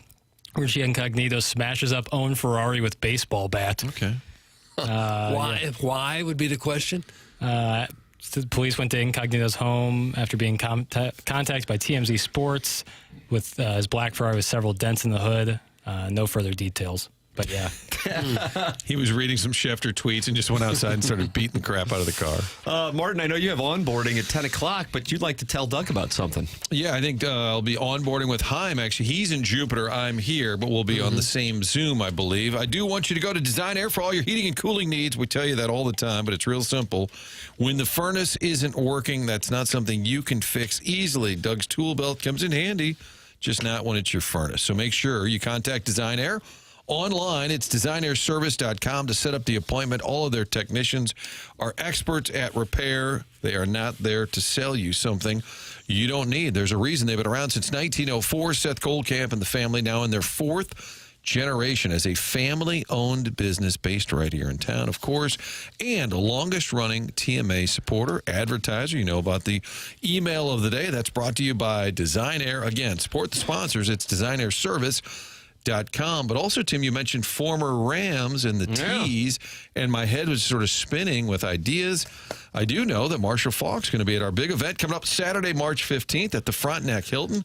It's an event raising money for our veterans. Missouri's National Veterans Memorial is located down in Perryville, and every year in March they'll have an event to raise money for veteran causes. Marshall Faulk, Jackie Smith, ambassadors for the work they're doing at the Veterans Memorial. They're going to be with us that night, Saturday, March 15th, for an evening where we have football fun, discussion, panel, visit. I'll be hosting that night while we also raise money for the veterans. You can buy tickets at 573-517 Willie McGee, Steve Carlton, 5132. 573-517-5132. It's going to be a lot of fun. They'll have the gold jackets out.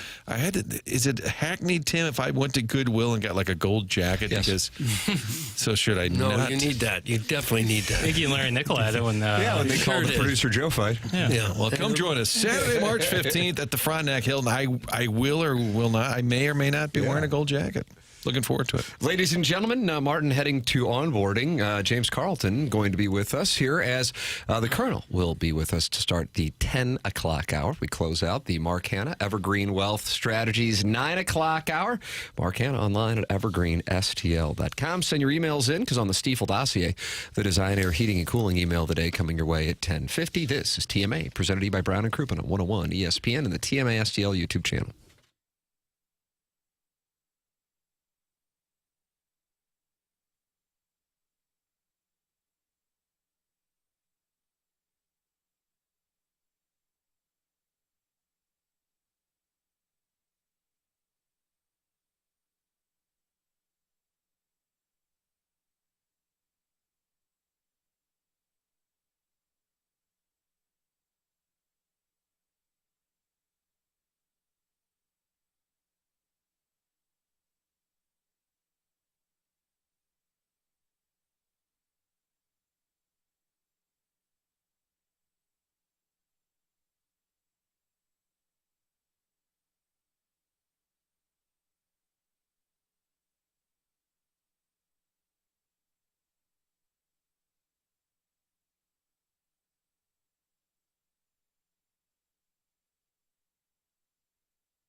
It is the morning after 101 ESPN. Tim McKernan, Doug Vaughn, Jackson Burkett with you on the program, and we welcome you to participate in the show. We got that Design Air Heating and Cooling email today coming up at 10:50. The morning after at InsideSTL.com. Gabe DeArmond going to be with us in a matter of moments, brought to you by James Carlton of the Carlton State Farm Insurance Agency. He's my insurance agent, has been for 6 years, Doug. I made the switch in 2019, and I recommend you do as well. 314-961-4800 or go online at carltoninsurance.net. 400-plus five-star reviews. James, what's the word? What's the word is Google had a little thing where all of a sudden like 50 reviews disappeared. I noticed that, but I didn't want to call attention No, to it happened to everybody. Everybody I know, all my peers. And so they're back now. I don't know what happened. They're all legitimate, so they're not my mom and her friends. So, no, we're grateful for your partnership, Tim, and your low maintenance. We're grateful for that as well. Nice. How about that? That kind of is a shot at Doug being high maintenance. That's what that I took. Asking for signage, where to pick up at the airport. Come on, Doug.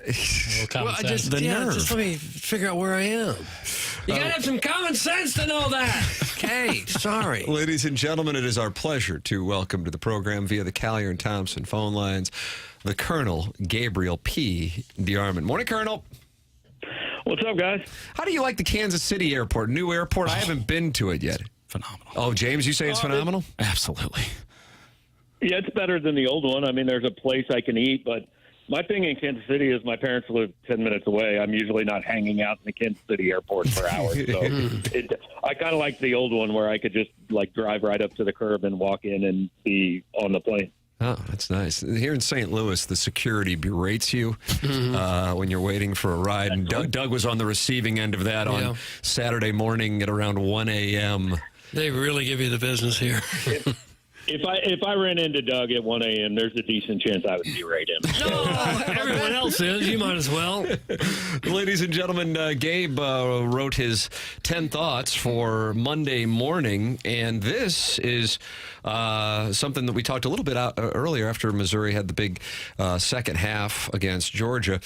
Colonel, you got them in. They are in the NCAA tournament now, and now it's just a matter of seeing how high they can get their seed.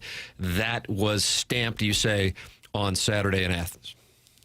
Yeah, I mean, I think everybody has 8 and 10 good enough in the SEC to get in.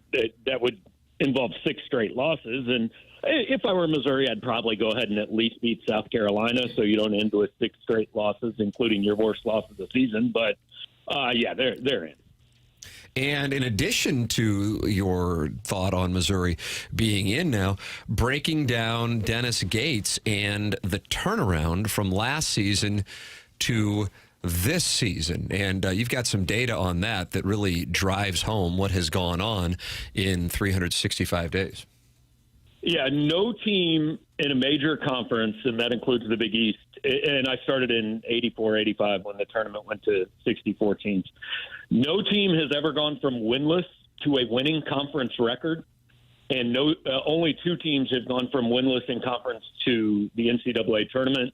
That was Maryland in 88 and Iowa State just 3 years ago. Those were a 7 and 11 seed. I feel pretty good Missouri's going to be higher than that. So, using those numbers, and look, you can make numbers say whatever you want, but you can argue that this is the greatest one-year turnaround in major conference modern college basketball history.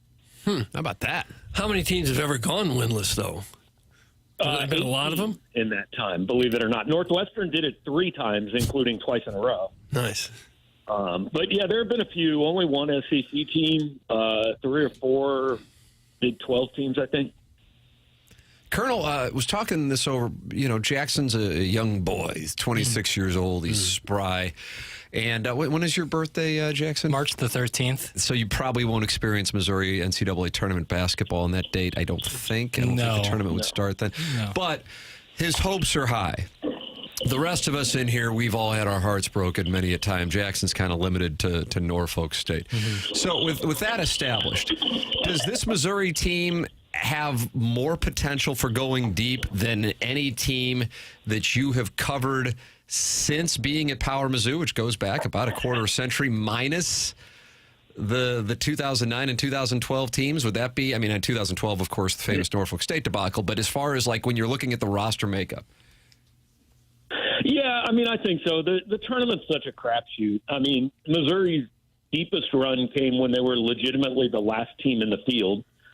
And then, their team that most people thought had Final Four potential lost in the first round. So who knows? It's all about that one day, right? Like if you run into the mid-major that shoots 65% from three-point range, you're in trouble. If Anthony Robinson gets 2 quick fouls and Tony Perkins twists an ankle, hey, all bets are off. And we don't know who they're playing, where they're playing, what their seed will be.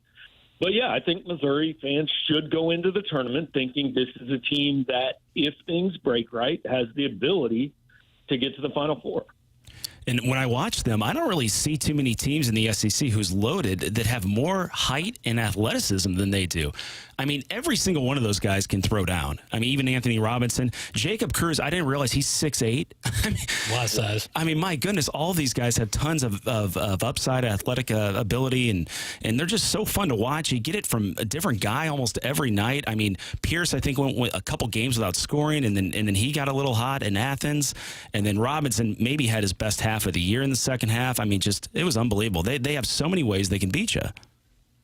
Yeah, and that's a good thing. There are still matchups, obviously, that are tough for them. If they face somebody like, Texas did a really good job of both guarding the three-point line, but also having the athletes down low who could prevent Mark Mitchell and Josh Gray from scoring. And I think the biggest thing for Missouri in the tournament is going to be how's the game called, because they're shooting the second most free throws in all of college basketball.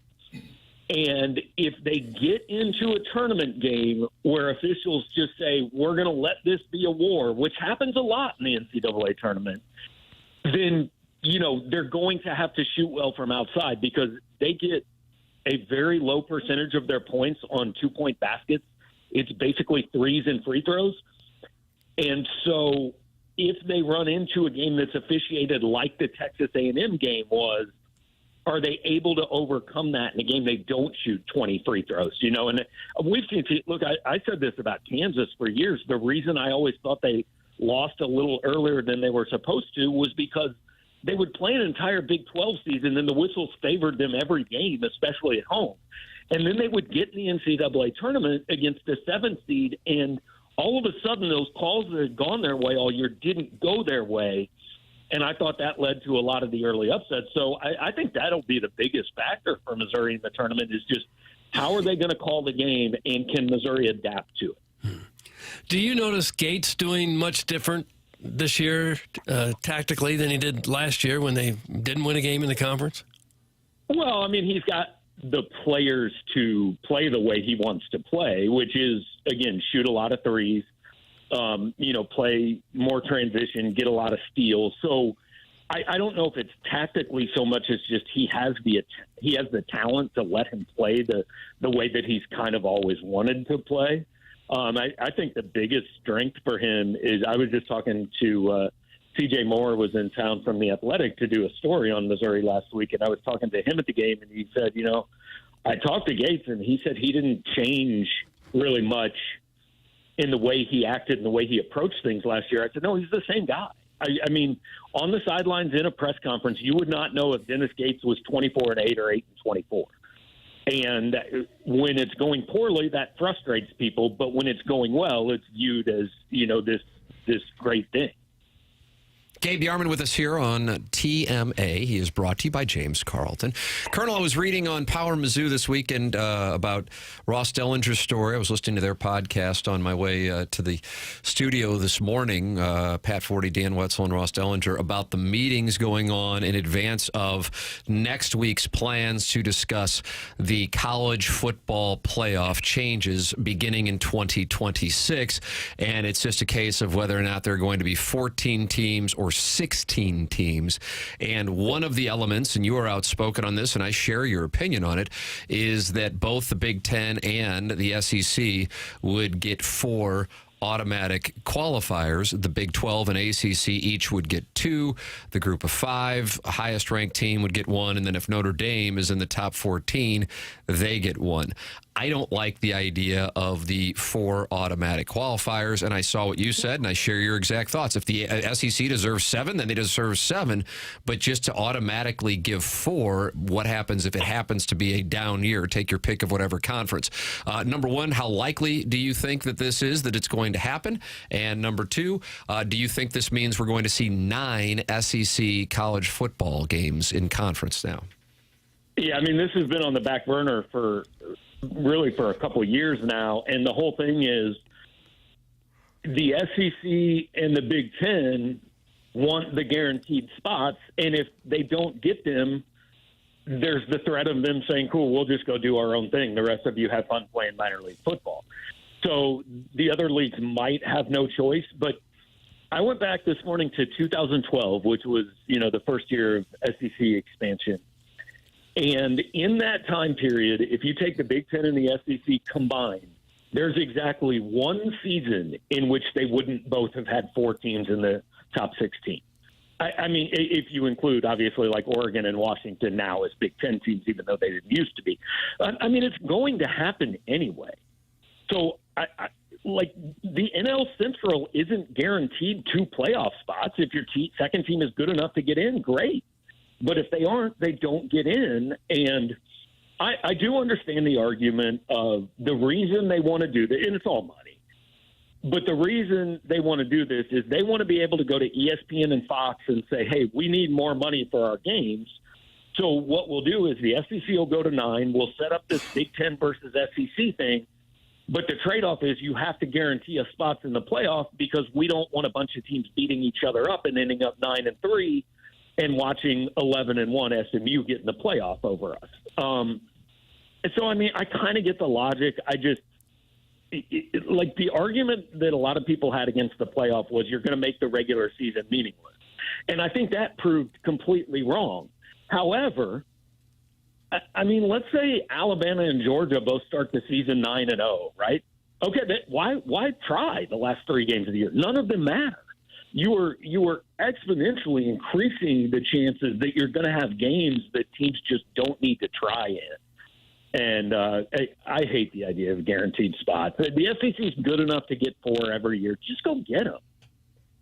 I know football is different than basketball, but I mean, if Alabama and Georgia were playing in the regular season like we saw with Auburn and Alabama, I mean, both those teams are going to be, top 1 or 2 seeds in the NCAA tournament. And that atmosphere was as good of an SEC atmosphere as I've ever seen. Mm-hmm. And Auburn, I think Jackson made the comment earlier this year when Mizzou played them, might be the best college basketball team he's ever seen. Didn't you say that? Top to bottom, they don't have a point guard really, but wow, can they just beat you in so many different ways?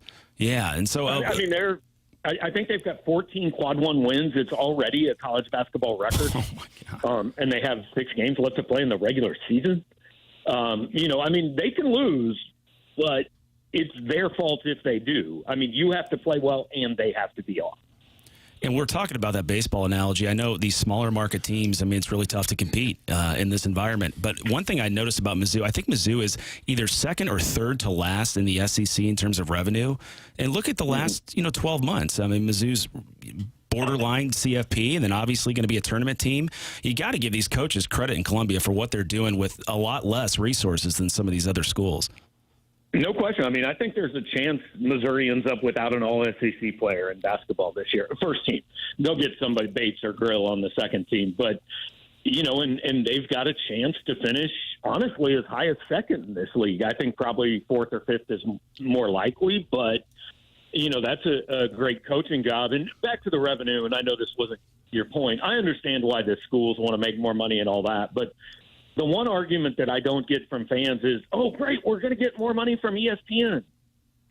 Like, what does that do for you as a fan? I've never understood the benefit of my school makes more money. Like, yes, cool, you're better than KU and K-State and Iowa State.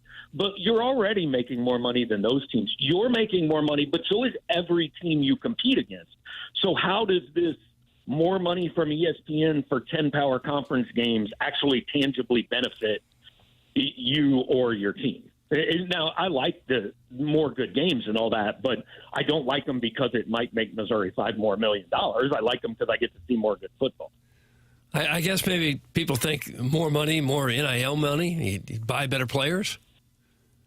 Doesn't it work that way? But again, everybody in the SEC and Big Ten is getting that. So you're not getting more money, relatively speaking. You're getting more money than the ACC or the WAC or whatever, but you've already got more. You're already getting better players than those guys are. Hey, Colonel, so to be clear, what is on the table, if this were to go down, would be the SEC going from 8 conference games to 9, and then also the SEC and the Big Ten getting together and doing a non-conference game each year between the two conferences? Yeah, that's what Ross wrote, and Ross knows more about this stuff than anybody does. So that seems to be the case. Now, there's not an equal number of teams, so I guess kind of like in the Big 12 SEC Challenge or whatever, a couple teams have to sit out every year. I don't know how they would match it up. Like, are you going 1 versus 1? Like, are you getting Georgia, Oregon, or is it some random draw? And then again, you get into, okay, my schedule's harder than your schedule, even though we're in the same league. So how's that figure? It doesn't magically solve problems, but it does benefit. Like, the fewer games I walk into going, well, this is just a practice and I already know who's going to win, the happier I will be. And it's better for fans until teams that were going to be 10-2 start going 8-4 or 7-5. And then all of a sudden I wonder if fans will want that schedule. Yeah, true. I'm with you. I hate the games when it's so lopsided.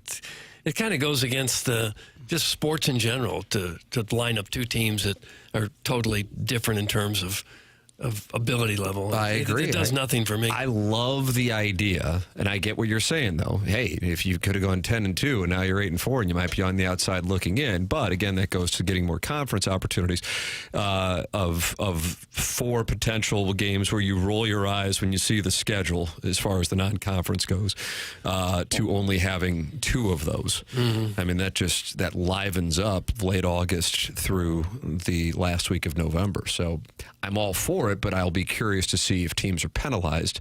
And by the way, on the 4 automatic qualifiers, that doesn't necessarily cap the conferences at 4, correct?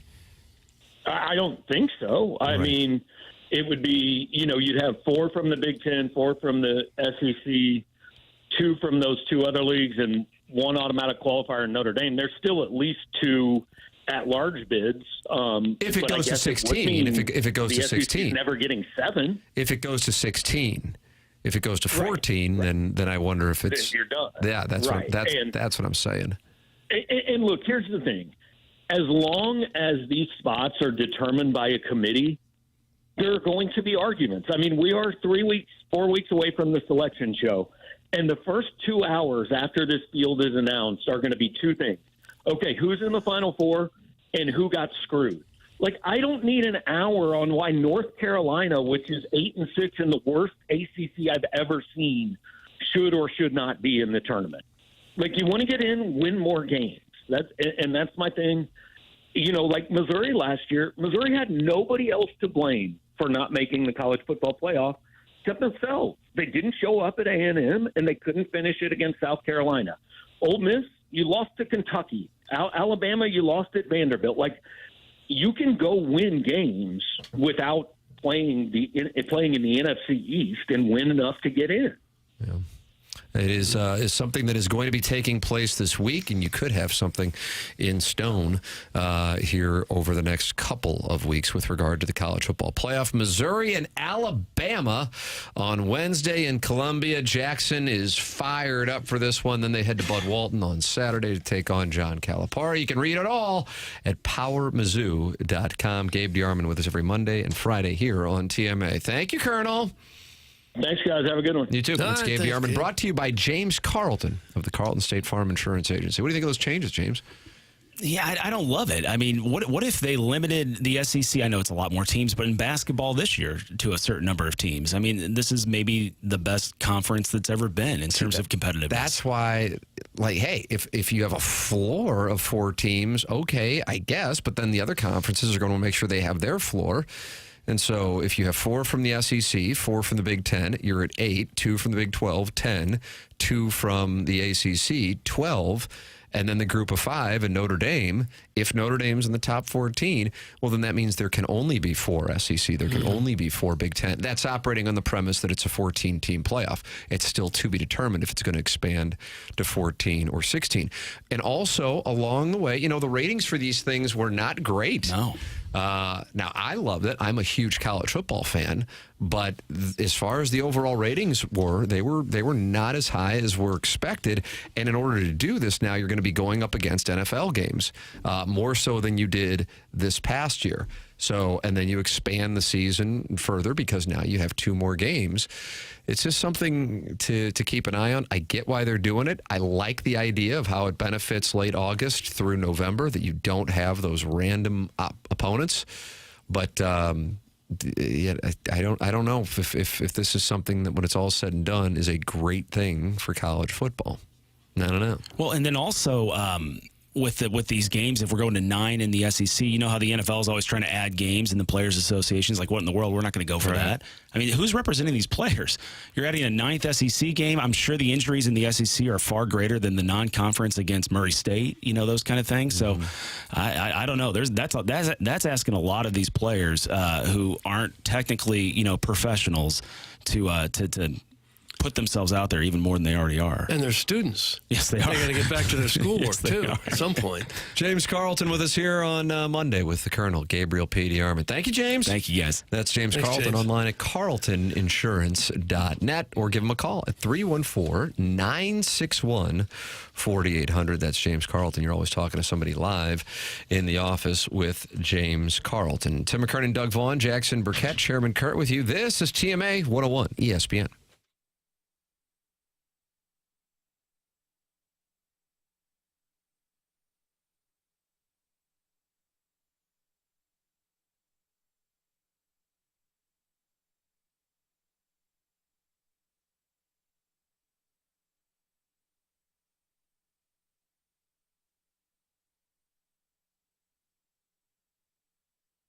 Michael's Flooring's been family and locally owned for over 30 years, and Michael takes great pride in helping and making sure that his employees are happy and making a great living. His passion is flooring. When you order from him, he wants you to have the best experience for the best price. That's why he is making sure he gets the best installers and giving them $7 a square yard, which is awesome compensation in this industry. So just come in or talk to them and you will see the difference. They want to make sure they suggest the best thing for you, not just pushing what corporate is telling them they have too much of. There is a reason he's continued to grow through the 31 years.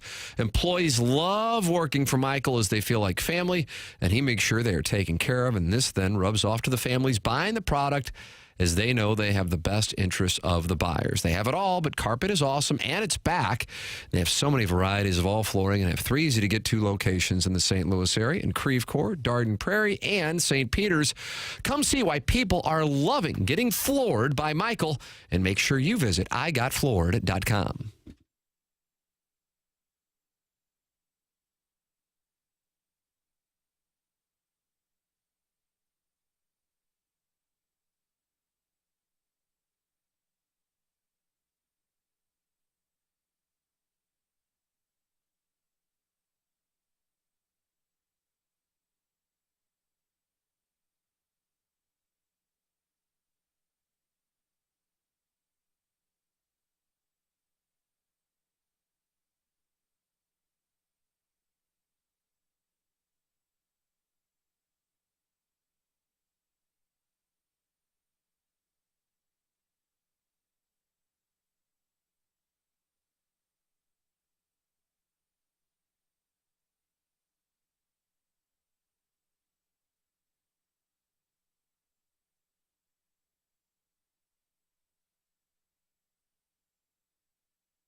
October on its way.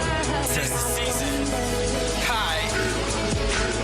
I come from a city where we celebrate October. Everyone you see is dressed in red like it's Rover. The luck is in our favor like a 3-4 Anything can happen where it's never truly over. Done it all before, we can do it all again. Yeah, we rally with a squirrel and we made it to a trend. Had our backs against the wall, so we made that wall our friend. That's tradition in my city and it's never gonna end. If you looking for some heart, let me show you where it's at. Right there underneath that jersey, 2 birds on the back. Greatest fans in baseball, we already on that stat. Every day's a holiday. Shouts out to Matt. That's October in St. Louis and you wouldn't understand. Unless you're from the city that made me to a man. 11 rings and counting, I'ma need another hand. But it doesn't sound better, so let's get this one for Stan. Rest in peace, Stan. Rest in peace, Stan.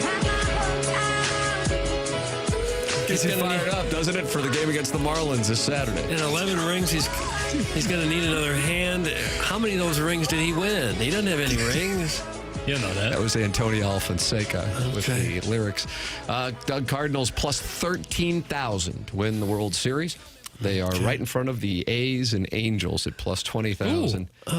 Tied with the Pirates at plus 13,000. I think they'll be better than that. So you're taking them to win the World Series. Doug Vaughn. I didn't say that. I said they'd be better than the A's and the White Sox. I have some rotation questions about the club. That's what's got me most concerned. The Marlins, Rockies, and White Sox all plus 50,000. National League Central winner. Cubs is your favorite. They are even money. Cardinals tied with the Pirates at plus 900. The win total, 76.5 for the Cardinals if you want to go over or under. There you go. Or if you don't want to bet on the Cardinals, maybe move some of that budget to Collier and Thompson and get your house redone. Collier and Thompson is your go-to source for every kind of design consideration. If you get your house spruced up, it just makes you feel better about where you live. It's not that easy to move right now with interest rates still high. Maybe you don't have to. Let Collier and Thompson show you what they can do to your home. They can turn it into a place you won't even recognize. And it's also kind of hard to trust who you want to be in your house and who's going to back up the work. Collier and Thompson stands behind every job that they do. During the process, they are always available for you. The Collier and Thompson team cares about the work that they produce. For them, it's more than just a job. They take pride in the work that they do. Collier and Thompson's core values are summed up by doing the right thing, and it may cost them a little extra time, a few extra dollars, but that's what sets them apart from the competition. All of their carpenters and subcontractors take care of a customer's home the same way as if it was their own. This is a company that you can trust. They've been in business since the 1950s. Their people combined have more than 165 years of experience. They won't be the cheapest in town. They also won't be the most expensive. They're right there in the sweet spot where you are going to get a quality job, whether it's your kitchen, bathroom, basement, whatever you're having redone. Absolute quality work. These people are so good. You need to go to their warehouse and their showroom and see some samples of what they have. They have more than 10,000 square feet of displays there. Great place, great people. You get your kitchen, your bath redone by Collier & Thompson. You're going to be very happy with what they can produce for you. Collier & Thompson is on Manchester and Baldwin, next to Uncle Bill's Pancake House. Come home to quality online at collierandthompson.com. Ladies and gentlemen, you can email in for our Design, Air, Heating, and Cooling email today, the morning after at InsideSTL.com. 101 ESPN with your shot to score a pair of single-session tickets for the 2025 State Farm Missouri Valley Conference Men's Basketball Tournament. The MVC tournament hitting the court March 6th through the 9th at Enterprise Center. All session and single session tickets for Arch Madness are on sale now. Text in or email in for our Design, Air, Heating, and Cooling email today, the morning after at InsideSTL.com. If you are in the market for a dentist, I would recommend Dr. Brandon Pryor and 100 West Dental online at 100westdental.com or by calling 636-585-0100. If you don't have dental insurance, that's not a problem. The membership plan that they have at 100 West Dental aids in the cost of dental work for those who don't have dental insurance. It is 100 West Dental, and if you are interested in Invisalign, you mention my name and you get $1,000 off Invisalign at 100 West Dental. If you're on the fence about Invisalign, they have a digital scanner that can show you a simulation of what it'll look like before you even go through with it. It's 100westdental.com. Don't separate dental health from the rest of your health. Dental health can impact the rest of your health. Get it taken care of by getting checked out with Dr. Brandon Pryor and 100 West Dental at 100westdental.com or call 636-585-0100. Doug Jackson always constructs these questions for us. We haven't gotten a chance to get to one, and I want to get to one. I want to hear what he's got. Yeah, I got you. All right, what do you have? What is it? As we enter into this time in St. Louis sports, I wonder where most fans' excitement/intrigue lies. Do you think majority of folks are still locked in on hockey? Do you think they're waiting for the baseball season to get fired up? Really excited about the college hoops in the area, City SC, Battlehawks. Where do you think people are at right now with St. Louis sports? Doug, what are people most interested as we sit here on February 17th, 2025 in St. Louis? Well, I think just in general, St. Louis is still a Cardinal town. So I would say the most interest would be in the Cardinals. Right. I would echo that, but I know some people take offense to that. But the great thing about me, I don't want to say that. One of the great things about There me, you go. Yeah, there's so much, is that I don't really care. And so I'm not running for office. This program isn't done like, we haven't talked about this yet. That's not the program. So the reality is I haven't seen the show get the kind of response that it's gotten since I don't know when, based on last week and all of the Cardinal conversation. Right. And that's St. Louis at this particular moment. Without question, the Blues' popularity has surged exponentially over the last 6 years. But it started well before that. But even with the Cardinals, with these low expectations this year, that's still what I think would be the lead. Yeah, I was actually kind of having a conversation with my girlfriend about this. She was like, it seems like people are so interested and locked into you guys with the Cardinals and stuff, but like, with the low expectations, why are people so interested? I said, like, the because of the lack of stuff they did this offseason creates, like, in a weird way, almost more interest than if they had this big expectation thing, because the Cardinals, people are so used to the Cardinals always being in the mix. And so when they're kind of planning on not being in the mix, it creates even more confusion and more intrigue in a way. And then furthermore, the game plan that they announced after the season, they didn't do. Yeah, it didn't really match. Doug, the transition slash retool was just Paul Goldschmidt going to the Yankees. Pretty much that's Hellman. Yeah, Hellman and Goldschmidt. Yeah, Hellman. But if you would have been told at the start of the offseason that Goldschmidt would have gone to the Yankees and they would have gotten Hellman right before the Twins DFA'd him, we'd have been very excited. Would you put all your money on them winning the World Series? There's always a great deal of optimism, not just for the Cardinals, but every team in baseball hits spring training thinking, maybe we got a shot. If we just get hot, we can win this baby. It's because of the free plus $13,000. You put $100 down when the Cardinals defeat the Rangers in a rematch. You receive $13,000. Manfred be pounding the desk if that was his World Series match over their Yankees-Dodgers. Doug, did you think the Cardinals were throwing free and easy out there? We were just there. It looked like many of them were in the best shape of their lives, frankly. Yeah. Nice. And the way they were throwing can only be described as free and easy. Yeah, I would say. Michaelis was the only interview we had, I think, in a Cardinal uniform. Looked great in the uniform. I'm really bullish on the uniforms, on the return to greatness for the uniforms. I went looking for a Hellman jersey over the weekend. They're already sold out, so I think people are buzzing. I think he's wearing 12. Aaron Miles, shout out. Pitcher.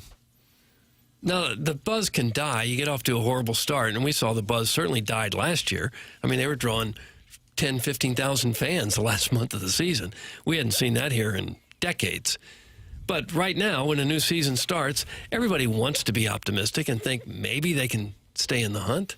Most St. Louisans are excited about the NFL draft for the Chiefs. That's from Taylor. I don't know. I didn't think about that. I don't know. Hey, you didn't list that as a possibility. It's a mistake. I listed everything else, but yeah, I forgot about the Chiefs draft. Hey, Pale! What's the up? The dogs are back. Take your 110-yard 7-iron and stick it where the sun don't shine. Doggies with Doggies with brought to you by Purina. Suck it, Doug. That's from the South City Hoosier aficionado. Okay. The Veiled Prophet says the Doggies. Jerkwood from Kirkwood says City SC.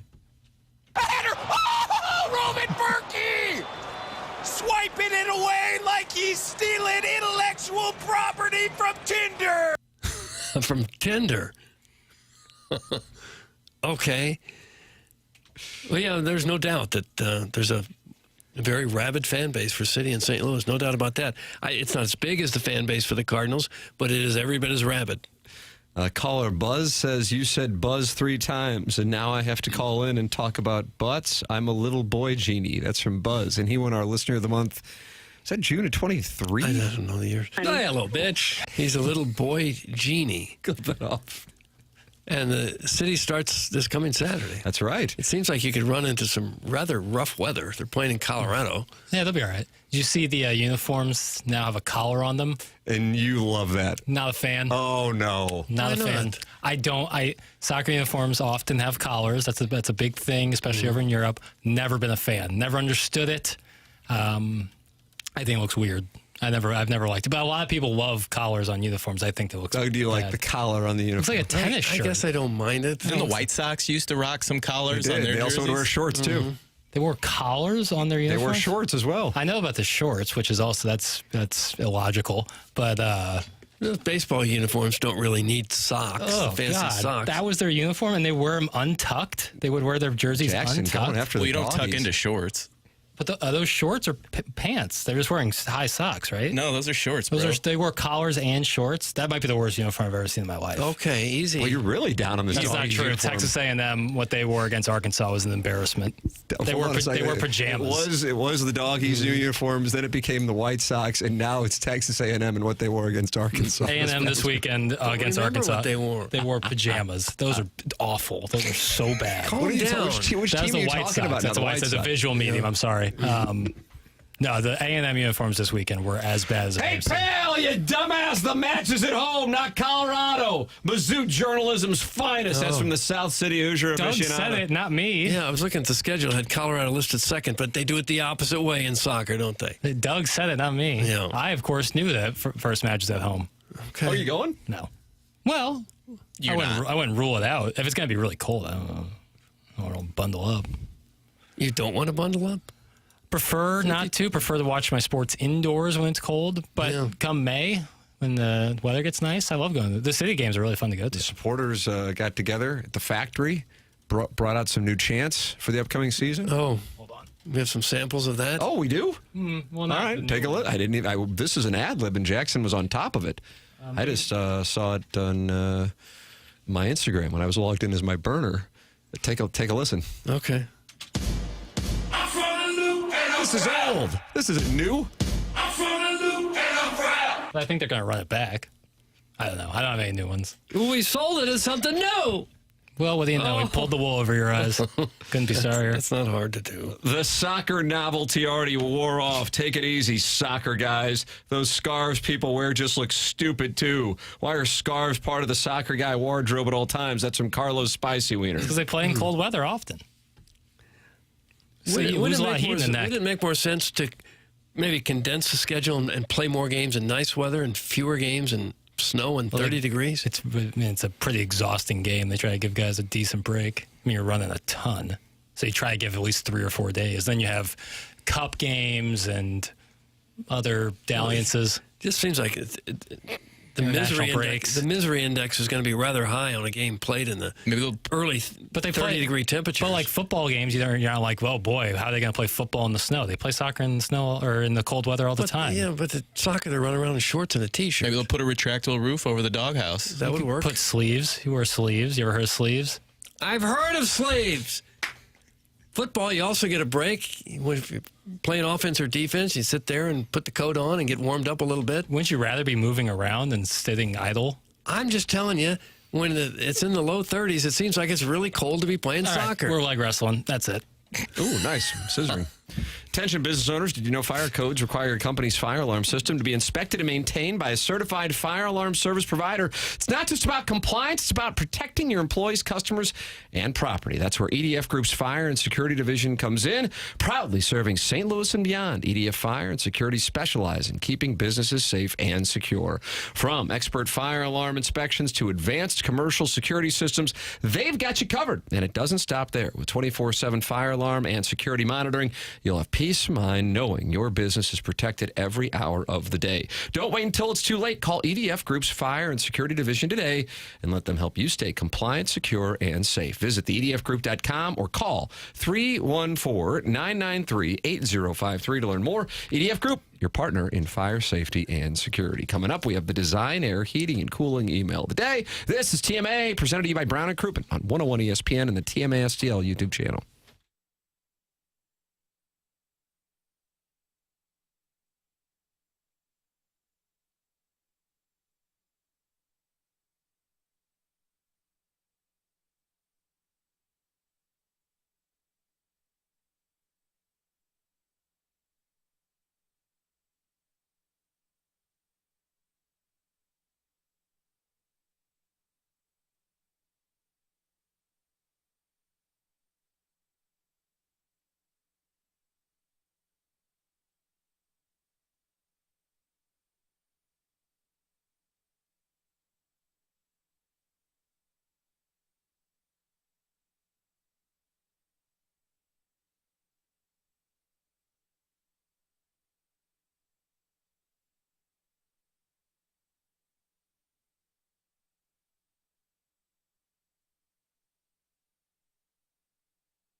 This is Action Jackson with a Sports Center update driven by Johnny Londoff Chevrolet and Johnny Londoff Autoplex. You want one more fun fact about presidents on President's Day? Well, I got you. William Howard Taft never actually got stuck in a bathtub, despite the popular legend. However, he did have an embarrassing bathtub incident at a hotel in New Jersey. The bathwater displaced by his body flooded the floor of his room and trickled onto the heads of guests in the downstairs dining room. That was another Sports Center update driven by Johnny Londoff Chevrolet and Johnny Londoff Autoplex. See them at Londoff.com. Chevy, together we drive. Are you kidding me?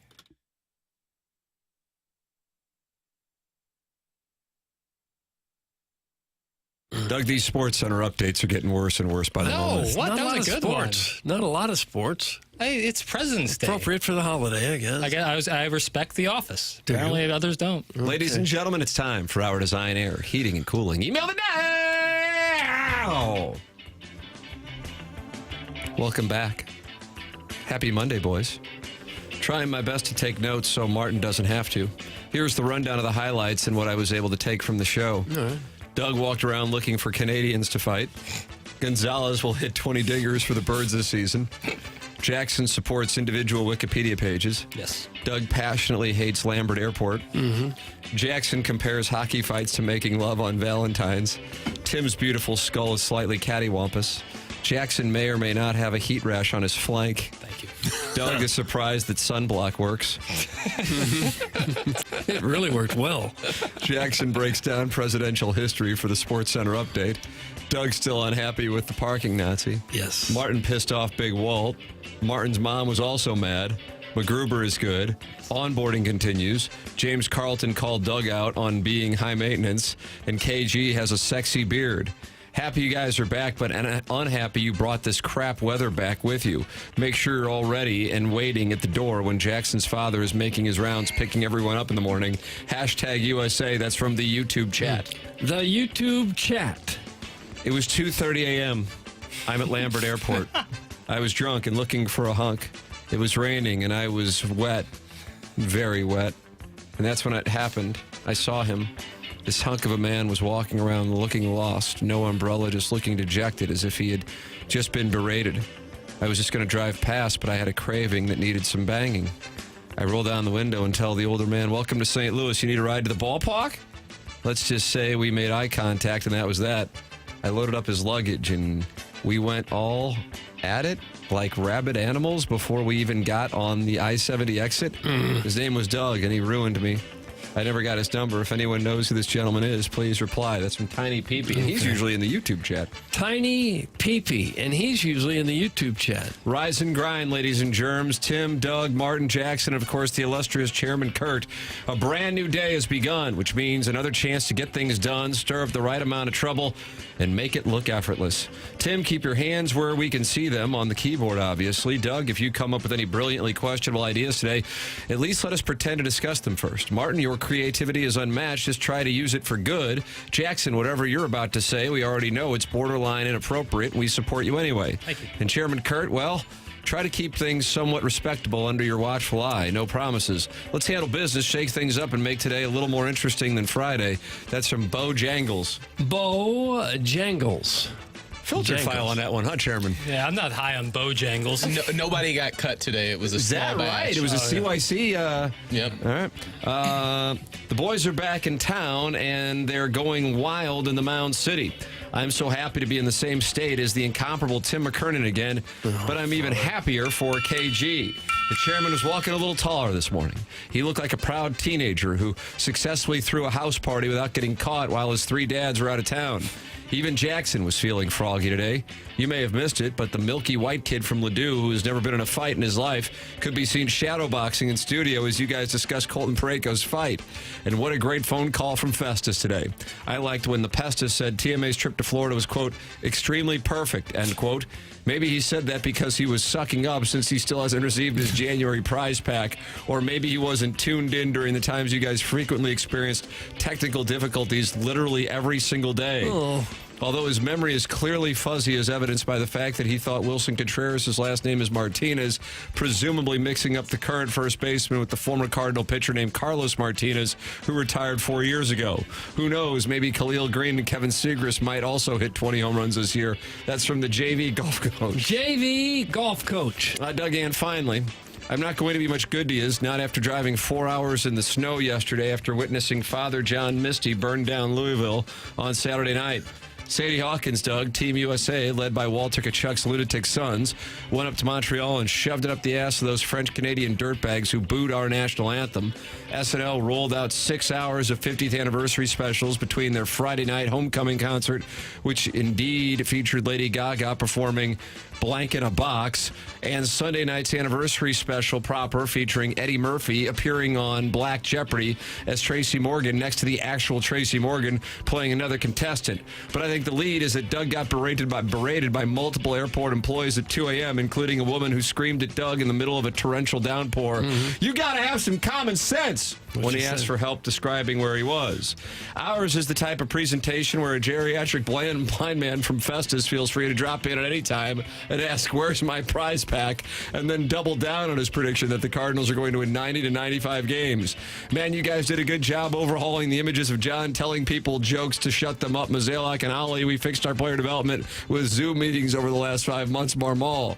Hey, let's give Marmol another extension while we're at it. Not to piss in everyone's Cheerios, but we're just running back with the same management and players, minus Goldschmidt and Lynn, who failed to win a crap NL Central last year. It'll likely be the same story in 2025, except it'll be Arenado getting traded, then winning LCS MVP for his new team. That's from Buck Swope. And that's what we have for the Design Air Heating and Cooling email of the day. Well, I think today I'm going to go with a fellow by the name of the JV golf coach.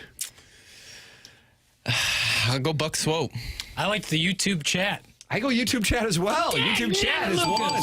The Design Air Heating and Cooling email of the day. Congratulations to the YouTube chat. Does Doug have some business he needs to attend to? Yeah, Stiefel Dossier. Yeah, I'd like to tell you about Stiefel. Yeah, it's fabulous to have Stiefel on board now as one of our new sponsors. They sponsor not only the Dossier, but also they partner with the St. Louis Cardinals and the Blues, and now the Stiefel Charity Classic. They also sponsor Stiefel Theater. Stiefel is honored to support the city, the people, and the future. Stiefel has financial advisors in 12 offices in the greater St. Louis area, nearly 400 offices nationwide.